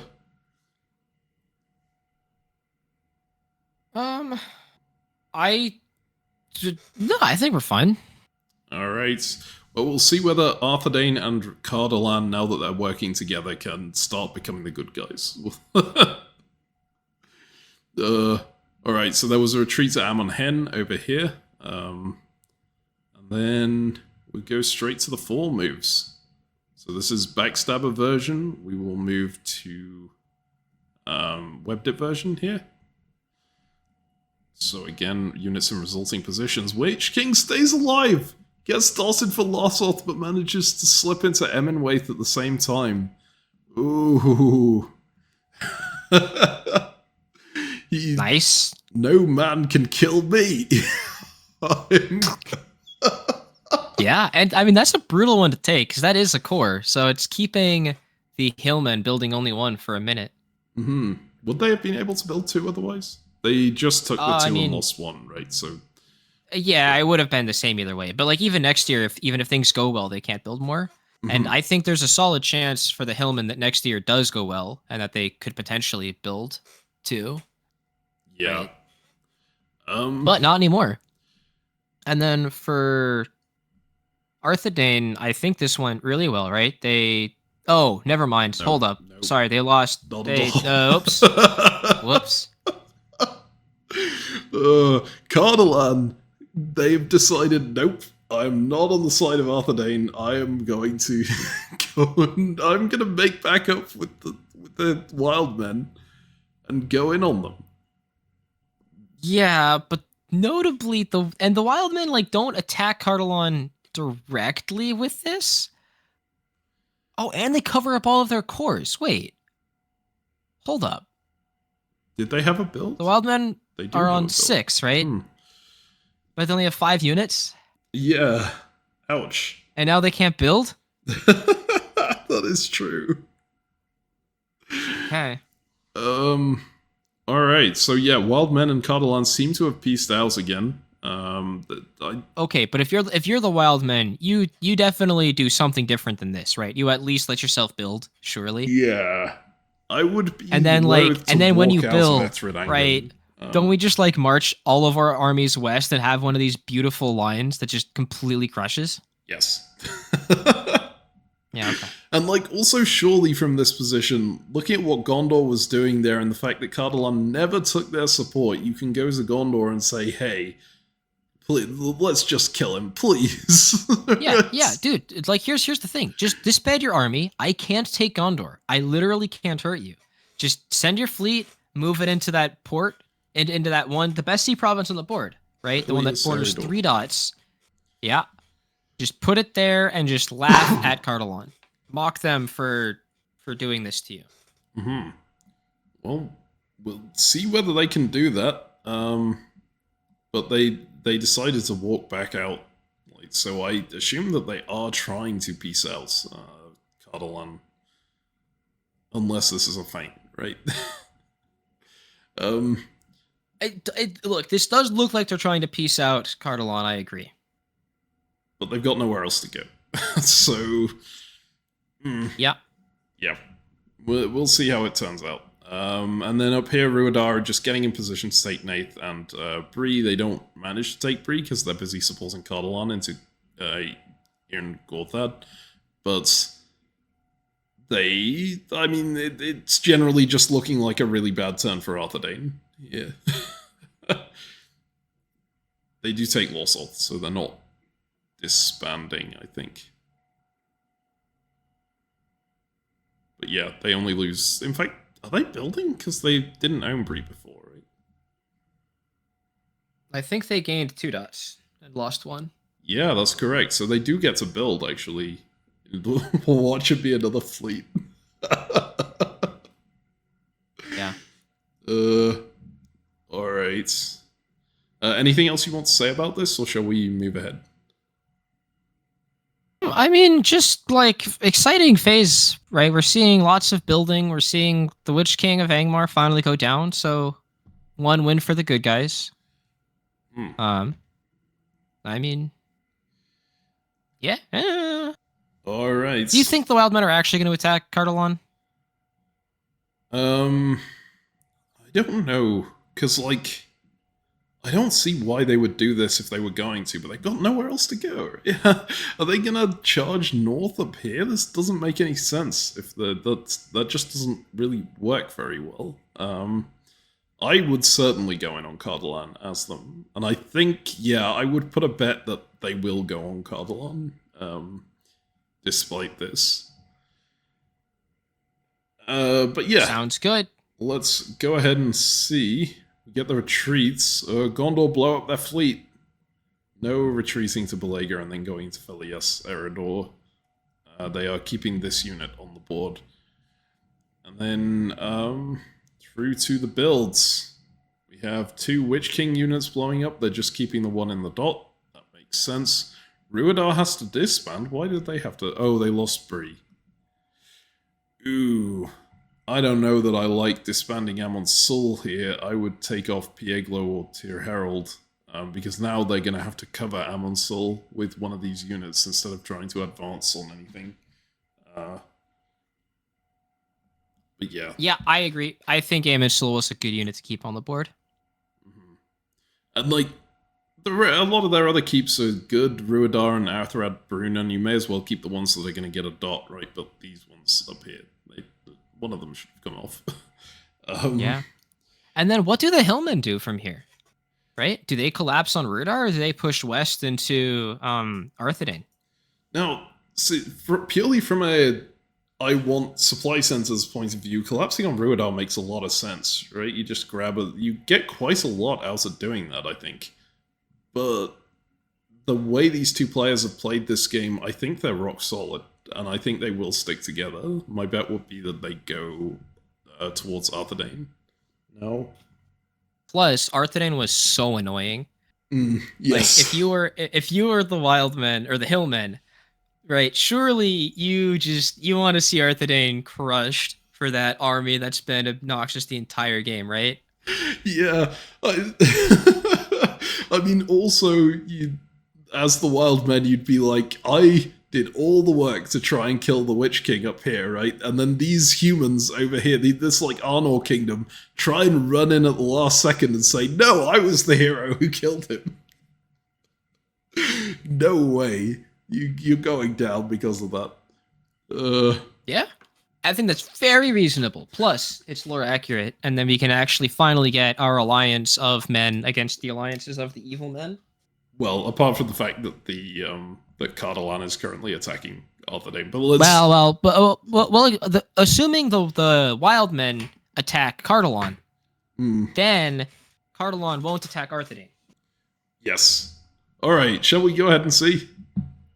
Yeah, let's do it. All right, spring some year that you can probably find in the timestamps, but I'm not going to say because I've lost count. Let's go through to the WebDip map here. So here are the results. Anything in particular you want to look at first? Well, the wild men are not, in fact, going after Cardolan. This is true. Why are they going up to Gondor? This isn't an SC you can take. Like, I understand deciding not to go for Cardolan if you think that you really want to work with them here, but you should at least be sending this up towards Rhudaur then. Especially considering you're making a line against Rhudaur, right? This would have had a free take on Forodrim. It's like, this front is so narrow. If you just go north with a couple of units like this, you really want to bring units up the east as well. And yeah, you could have even sniped that dot for free if you'd gone for it. So Yeah, that's unfortunate. But hey, I think what they're trying to do here is just blow the Gondor unit up and then sit a unit on top of that supply center so Gondor is out of the game. They can't rebuild yeah, anything. but like you don't want to be the one sitting the unit on top of Gondor, right? You want other people to do that. Exactly. And it's not like Gondor is being like threatening to you. They're just standing there. They're like, we're out of this war now. We're just gonna sit back home and relax. Yeah, it does seem that way, right? They tried to save the world and were punished for it. And I mean, I think now it's finally looking like we actually see who the concession might be to. It seems like it's going to be Cardolan. Yeah, especially if the wild men stick with them, it's very difficult to do much about that. With Arthedain starting to collapse now, right? And Rhudaur actually actively pushing Cardolan forward. This is a diplomatic coup for them so far. Well, it could be the Hillmen who win, notably, because the Hillmen like are going to be storming through the north, right? Completely unchecked. And if Rhudaur gets hit from the south as well, the Hillmen might go. But it looks like it's now coming down to Hillmen versus Cardolan, right? Yeah, I think that's accurate. Maybe the Wildmen get a good stab off, right? Could be that. But I doubt it. We'll see. Is there anything you want to go into more detail on here, or shall we just skip forward? I don't think the exact tactics really matter right now in the West. It's like earlier on it mattered a lot more, but at this point, Arthedain just getting hit from everyone. So, yeah. All right. Well, let's move forward then.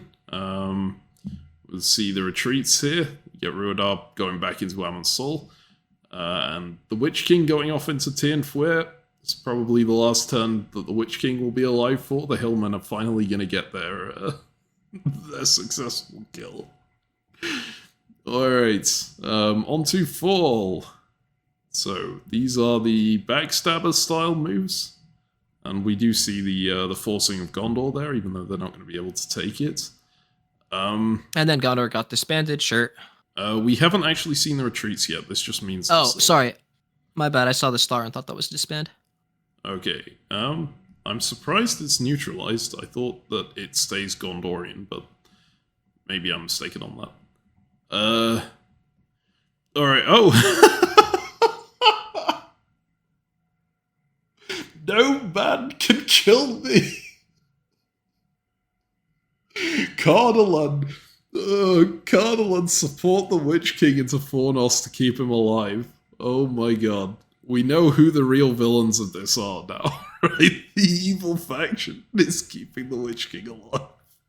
Alright. So, other things going on. Witch-King managed to take Fornost with the help of Cardolan here. Rhudaur still seems to be supporting Cardolan. And it looks like the wild men aren't actually advancing on Rhudaur. Which I guess makes sense with them not going up to Forodrim, but it makes it hard to see what they're trying to do then, right? Yeah, I mean, well, they get their build, right? Because they had their build in pocket. And they are going to lock Gondor out of the game because Gondor disbanded, right? On retreats. This hasn't... Oh, this will be the retreat. Well, we'll see. I assume Gondor is going to disband on this retreat. They do. And, yeah. And so Gondor is going to be locked out. And so they're going to be stable. And then we see that Cardolan is pushing. Cardolan is building, right? So yeah, they get Bree here. That is the only build, I think, but it is still a build, so they are going to put down one in Londair. The problem for Cardolan, I think, is that there's a lot of unit pressure on their north right now. The Arthedain are losing 2, I think. They lost... Wait, did they lose Nath the year before, or was it this year? No, it's this year. They lost Nath, they lost Bree. Yeah, they're just coloring a little Fornost inconsistently. as well, actually. Yeah, the coloring, like, they lost Bree, but they didn't color that in, but they did color Fornost and Narth. So this, like, Arthedain is, in bad shape. They're going to have to disband 3. I assume it would... Well, the fleet is actually really useful for harassing Cardolan here, so maybe keep the fleet on and, like, but if take you're trying off... to survive, like... It's rough, yeah. Man, this position's really gone downhill for Arthedain very, very quickly. Alright,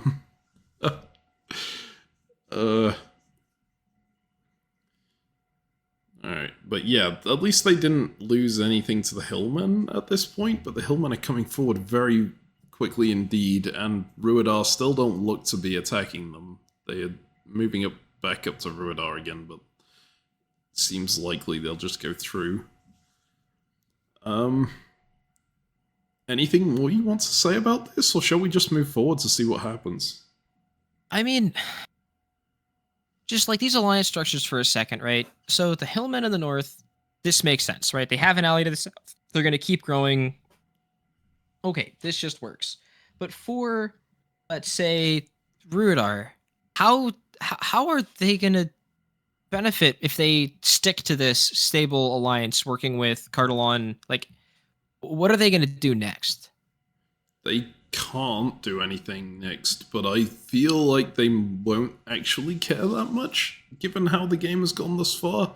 Maybe I'm mistaken on that, but I think this is a player who's happy to just stay aligned with people and like be on the winning team, right? As in, be aligned with whoever wins.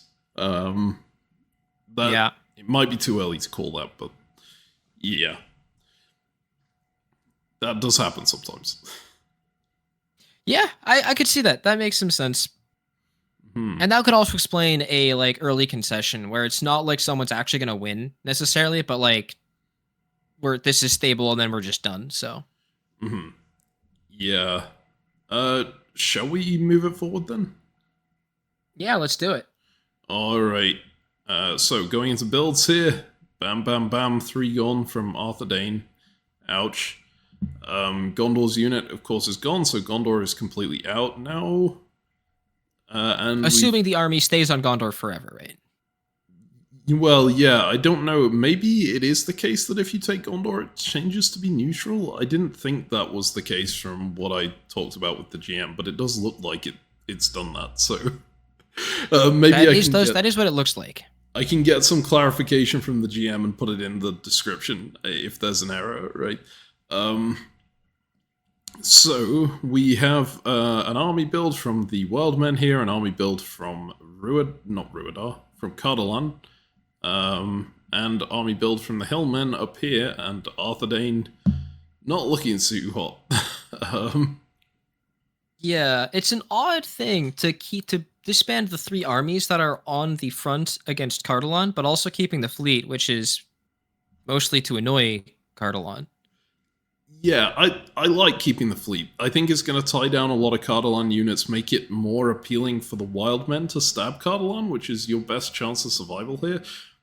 But, yeah. You think the fleet is more annoying to Cardolan than, like, any of your armies that just are sitting in, like, Arthedain? Which one, sorry?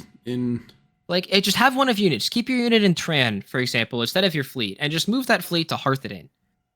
Right, you think that's like yeah, move an army there, right? You think that's like because then it can coordinate with your stuff. You can slow them down. Well, yeah, the problem is that they'll just push a unit forward, right?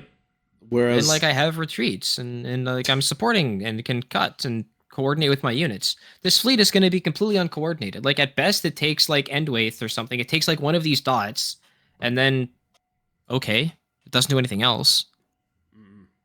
Yeah, that's fair. That is something I hadn't considered. What if Cardolan just lets it go in and doesn't bother with it, just keeps checking units at your border? You are going to die quite quickly. Yeah, like if they discuss that fleet and they work with the Hillmen and they use that fleet to support the Hillmen it's another story entirely.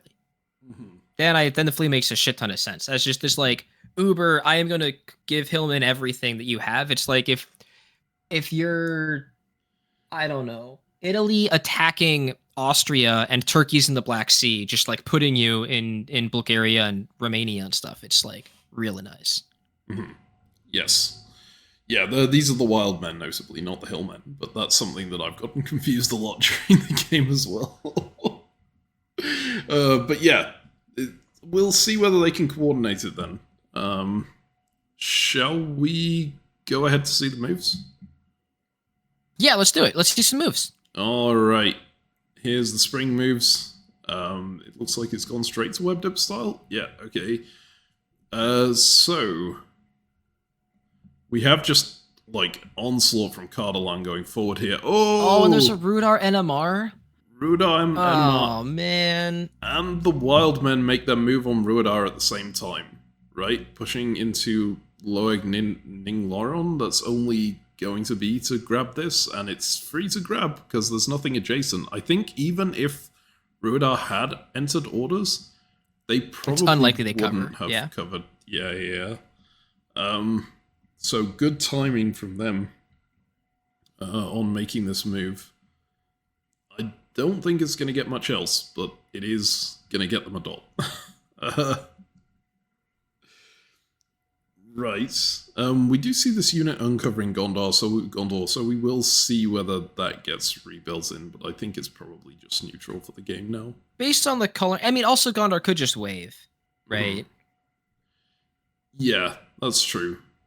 Also, this unit over here has gone out to Belega instead of Felias Eriador, which surprises me. Yeah, definitely. Like, I mean, you can see, right? Arthedain is clearly just throwing, right? Or, I mean, they're not defending against Cardolan at all.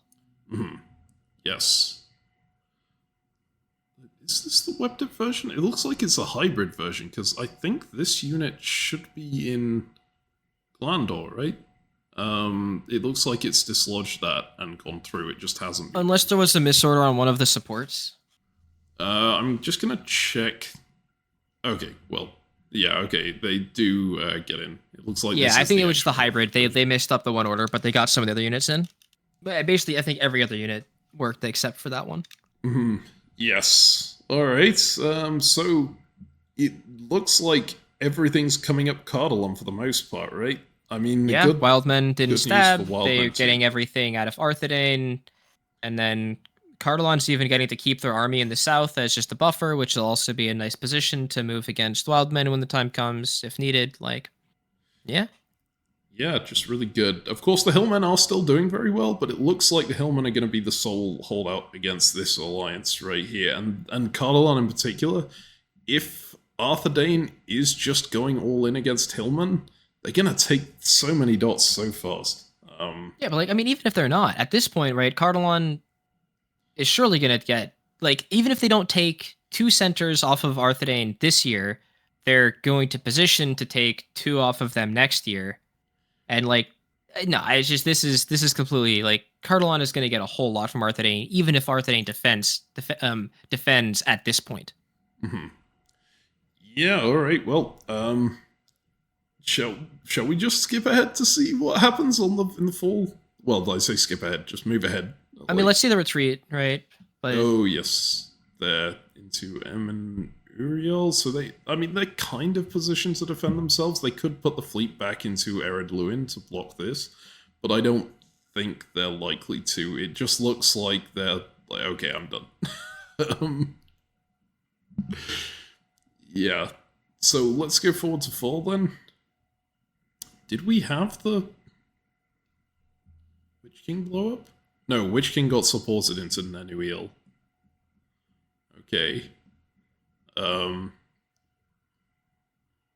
And there was a bounce in Fornost, so Witch-King actually goes up to 2, but can't build. Yeah, it's a shame the Witch-King doesn't lose the dot yet, right? Because if the Witch-King gets his unit popped and keeps both of his dots, he could just start blowing up while having nothing on the board. Be the true eye. That would be fantastic. Oh, that would be a way to get revenge against the Hillmen, right? You're like, okay, well, I've got no units left, but I can't just slowly remove one of your dots every single turn. Exactly, yeah. All right, so Rhudaur just support the Hillmen into their own region? No, this is a Hillmen unit, sorry. That's been dislodged here, that was supporting it up. This is the slight problem with the web map sometimes. It looks like a different unit is the one doing the move. But yes, this is Rhudaur pushing back into Cardolan, managing to force that successfully, but they do lose Forodrim at the same time. So they... I was going to say they're down a dot, but it doesn't look like they are. Did they lose a unit last turn? They might have been playing down one, honestly. I wouldn't be surprised. Mm-hmm. All right. Well, yeah. Just all in all, it still seems like it's coming down to Cardolan, Wildmen, and Hillmen, and it looks like Cardolan is still going to do the best out of that. Anything else you want to say about this? Yeah, I mean, it just, like, Cardolan did a great job getting Arthedain to defend against other people and not Cardolan. And did a great job getting the Wildmen to go north instead of going west when we were looking at the board thinking that it was very clearly correct for them to just go west. So, like, yeah. Good diplomacy gets them into the best spot on the board, and we'll see if anything changes. All right. Let's go through then. So we've got the retreat here to Ninny Elf. That unit has to come off. I mean, all these units get force disbanded from Arthedain. And then we have builds. We've got one from Wildmen, one from Cardolan. Again. Cardolan not putting down fleets, which is probably one of the reasons why they're successful.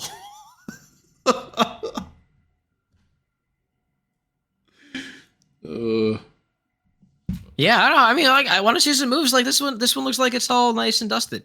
Right? All right. So moves again. Yeah, we'll go to web dip style. So Hillman have managed to push forward here. They're even outflanking into Mithlanan, which is a really nice move here, actually. Pushing forward into the only place where, like, the place where Hillman were less likely to go because it's slightly less useful, right? And just outflanking a little bit, getting a bit more pressure on them. And then elsewhere, there isn't really that much advancing that happens for anyone, except for the fact that Cardolan get into Mythland. Yep.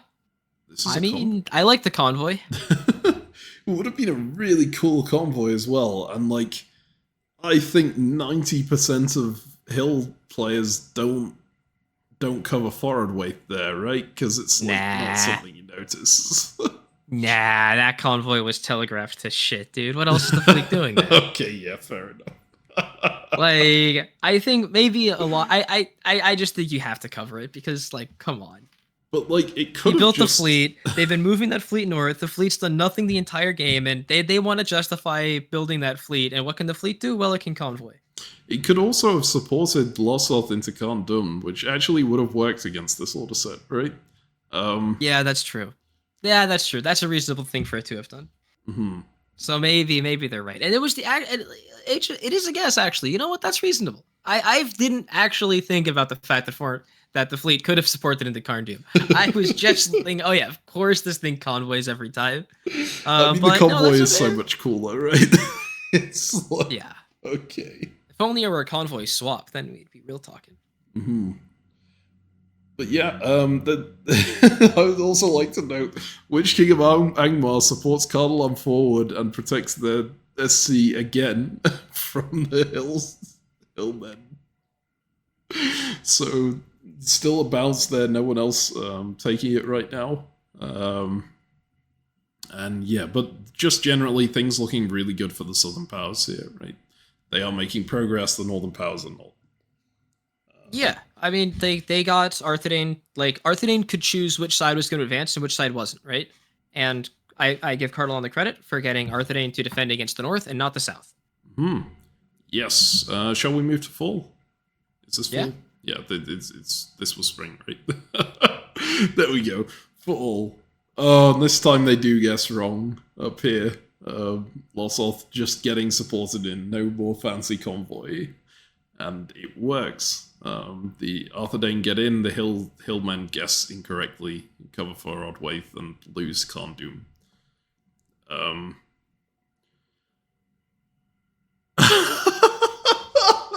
Are you seeing what I'm seeing here? Sorry, I should move to the WebDip map. It will be much more obvious. Yeah, just the Cardolan stab, right? This is what I'm seeing. Well, Oh, and then he gets to do it. It's perfect. Mission accomplished. Incredible. And then Cardolan just starts nuking stuff. Well, Cardolan, but the Witch King gets the nuking. But also, Cardolan stabs the Wildmen. I did not actually look at that. I was too focused on the Witch King. But yes, that is a huge stab. 2 dots. And they're completely out of position to defend themselves, right? Plus, they Yeah, didn't 2 take dots, 2 anything. builds, and something tells me that we're going to see some wildmen start losing dots. Some hillmen, excuse me, not the wildmen. Well, these are the wild men down here, right? Yeah, but the hillmen. I think we're going to see the Witch King start nuking hillmen dots. Yes, yeah. I think that's fair to say. Quick note, And, like, this is why if you're trying to take a dot like this, you generally want to go in from a province that can get cut instead of the province of the back. I understand doing this because you want to defend the area from people advancing on you, right? But here it would have been better to go in from Pieglo or Glandor because you would actually get it. Yeah, that said, like, if they didn't do this exact moveset, if they did other things, then you want to have a better position, right? The other units adjacent are better. Like, I mean, yeah, right? You'd rather be in both Glendor and Fornost, for example, than in Fornost and Tyrnfur. Yeah, that's true. So I think actually too often people do what you suggested, right? Of like, hey, I want to do the guaranteed capture, because if you don't get tapped, then it goes poorly. Like, you'd rather have done it this way. Obviously, in this particular situation, it worked. It went very poorly, and they didn't get the dot. So yeah, it's easy to say what I'm saying when you can see the results, but it does make sense that you might want to go for this if you don't think that you're going to get cut. Yeah, but again, this is a bad turn for the Hillmen. They lost the dot. I don't think they got any dots, and they're going to start having their dots get nuked from orbit. Yeah. Nice thing is they don't have to focus on this front anymore because these guys are going to be gone sooner rather than later, I think. The bad side of that is they're going to be gone sooner rather than later because Cardolan is probably just going to win the game. Yeah, Cardolan's just going to crush the entire south, so... Alright, so let's go ahead to the retreat. Well, this is builds, and then on builds. Yeah. Goodbye, Hillman Dot. You are absolutely correct that the Witch King is just going, hell yeah, I'm back on 3.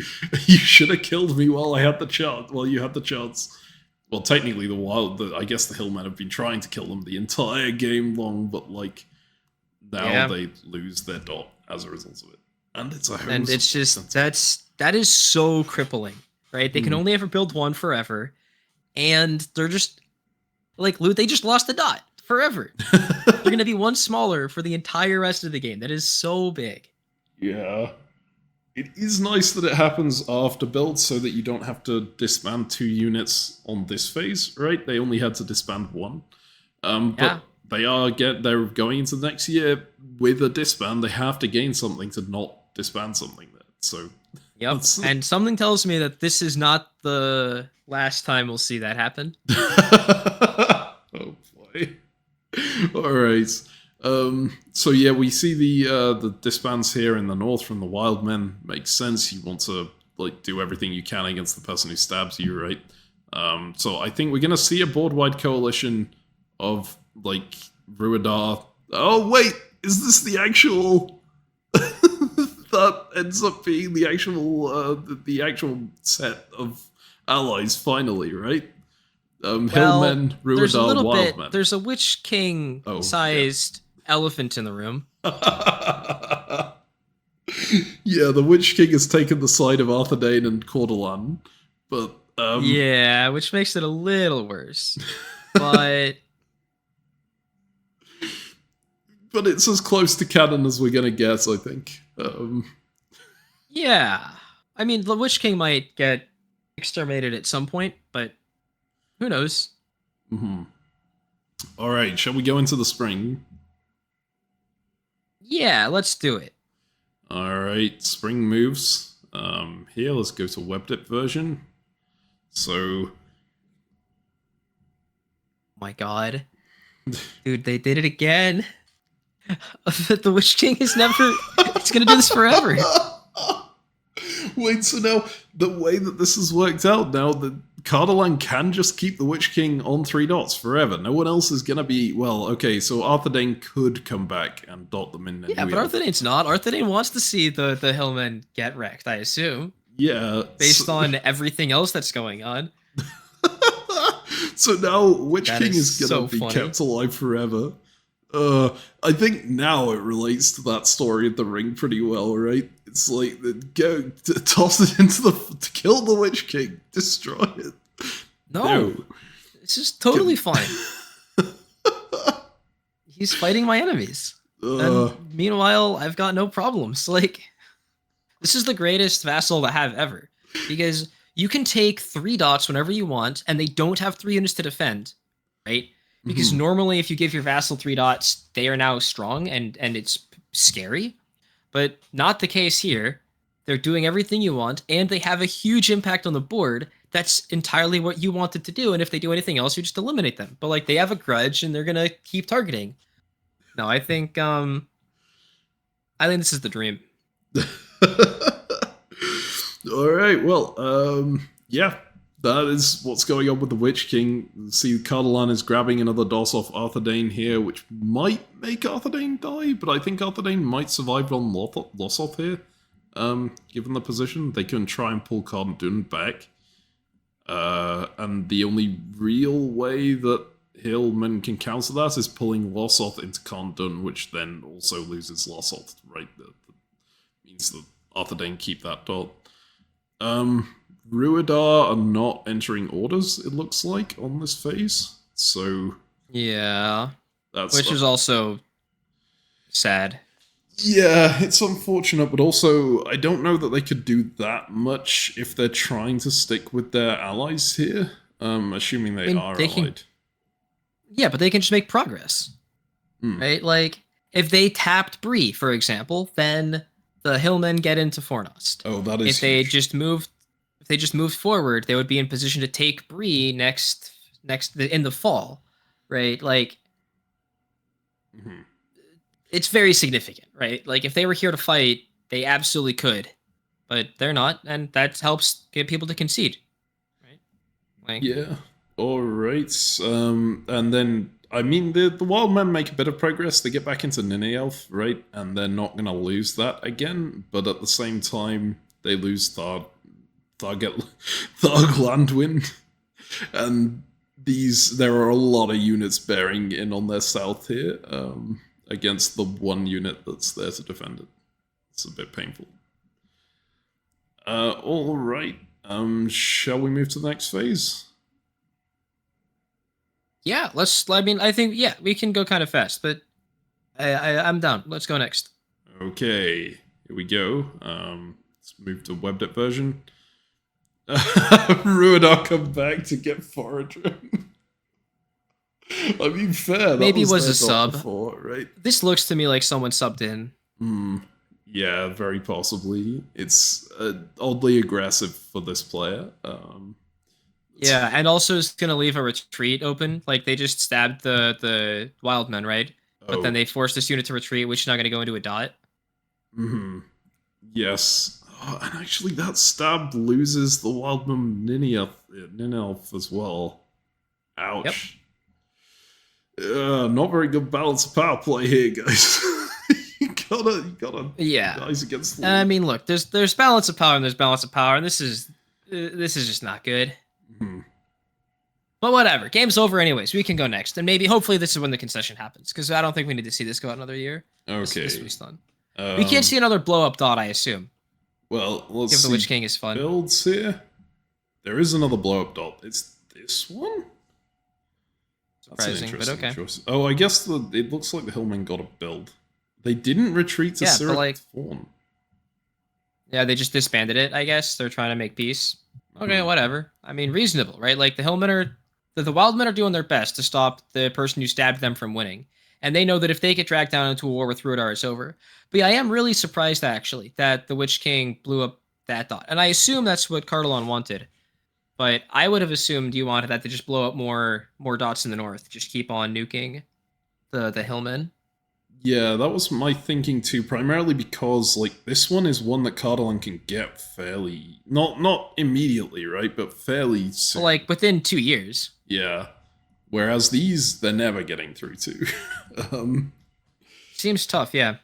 Maybe there was a rule, like, you can't nuke the same power twice in a row, or something. There was no rule. It was like, you can't nuke their final HSC, right? Yeah, so they can't nuke this one. But I guess was that? That wasn't even an HSC of the Hillman, right? Of the Wild. Yeah, exactly. Yeah, well, it's an interesting choice, and it does take one SC away from the enemies of Cardolan, which I think is the idea. Yeah. Alright, let's go next. It looks like it is still going. So... Yeah. They are pushing forward into Hadronond. They're moving forward to surround Angrenost.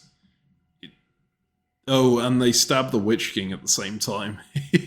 Going into the new eel. I mean, well, is this necessarily a stab, right? It might be a positioning thing, right? When they're looking to get progress on...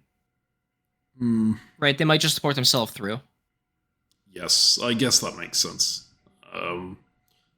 They probably do need the units here just because of the swarm that's coming down from this side. And the fact that Rhudaur but like they're going to take the dots from the Witch King before the end of the game. Right. It just, I would expect them to keep the Witch King alive for a little bit longer. Yeah, I'm actually looking at this. Rhudaur put Cardolan into Hadronond, right? That's so rude after these guys refuse to retreat into Sirith Thorn. Yeah, it's a weird end of the game. But yeah, whatever. Again, let's go next. I mean, this I don't want to... I do also want to point out here the Arthedain are desperately trying to find the Undying Realms or whatever by going into the sea that no one should reasonably ever be in. Yeah, sail off to the west. I mean, let's give it a look. All right. Oh, that's it. That is game. That was the final phase. That's it then. So at this point, I believe they all concede to Cardolan as the final winner. Which well played. Yeah, very well played on their part. I mean, especially if you think back to that start, we were like, Cardolan is not going to do very well from this position, right? And then, their start was really awkward, and it definitely looked like there was pressure against them. But what they just did a bunch of good diplomacy by keeping, like, they got Gondor to attack the Hillmen, the Wildmen, excuse me, which was really good for them. And then they got all of the gains, right? Gondor got nothing off of the Wildmen that they could keep. And then they flipped, got the Wildmen on side to be a long-term ally with them, while they messed with Arthedain. And then Arthedain eventually was fighting in the north, and then disbanded all their units on the Cardolan front. So Cardolan just got to take everything there, and then they did a good stab on the Hillmen, or the Wildmen again. Sorry, the Wildmen to just take everything, and then they got Rhudaur to sabotage the front, and they got lucky with some NMRs. But even without the NMRs, I think it's plausible they win anyways. But I don't know. If Rhudaur stuck with the East, I think the three of them would have been able to push Cardolan back at least. But obviously, they're all playing. If they play to win, then they got to figure something out. So it'll be okay. Yeah. Also, obviously, very well played by Cardolan. Also, Cardolan keeping the Witch King alive to get to 3 dots and start nuking stuff is crazy. Yes, that was definitely fun. And watching the Witch King blow up a couple of things. Like... Yes, but it does mean the side of evil technically won this war because they did side with the Witch King. They at the end, and they didn't even kill him. Right? Well, I think if we extrapolate this, I think it's fair to say that the Witch King was going to die, right? Well, I don't know. Are they ever going to kill the Witch King if they just they can just keep him nuking dots? I guess if he loses that dot, then he loses use, so they kill him, right? But yeah, it's like, I mean, once taking the Witch King dots gets you above that 50% line, you'll just do it. Right. Yes. Yeah, 100%. I guess we could speculate on what could have been, but I do think despite winning, Cardolan probably go down as the villains of this war. Due to the amount they flipped on people, right? But that said, history is written by the victors, so I guess they can write themselves as the protagonists. Well played in any case. It was really, really good diplomacy to get from that starting position to here. Absolutely fantastic. Completely agree. Alright. I mean, any final words on this, Ezio? Nah, I love the map. I love talking about Lord of the Rings. Thanks for designing it. This is awesome. Yeah, thank you, Snowstorm. And if you are interested in playing this map, as mentioned, it's hand adjudicated, so it probably won't be run that often. But I have linked the Discord that they do run it in, when they do run it, in the video description below. So you can go ahead and join on that if you're interested in this variant. Thank you very much for watching, and we'll see you next time.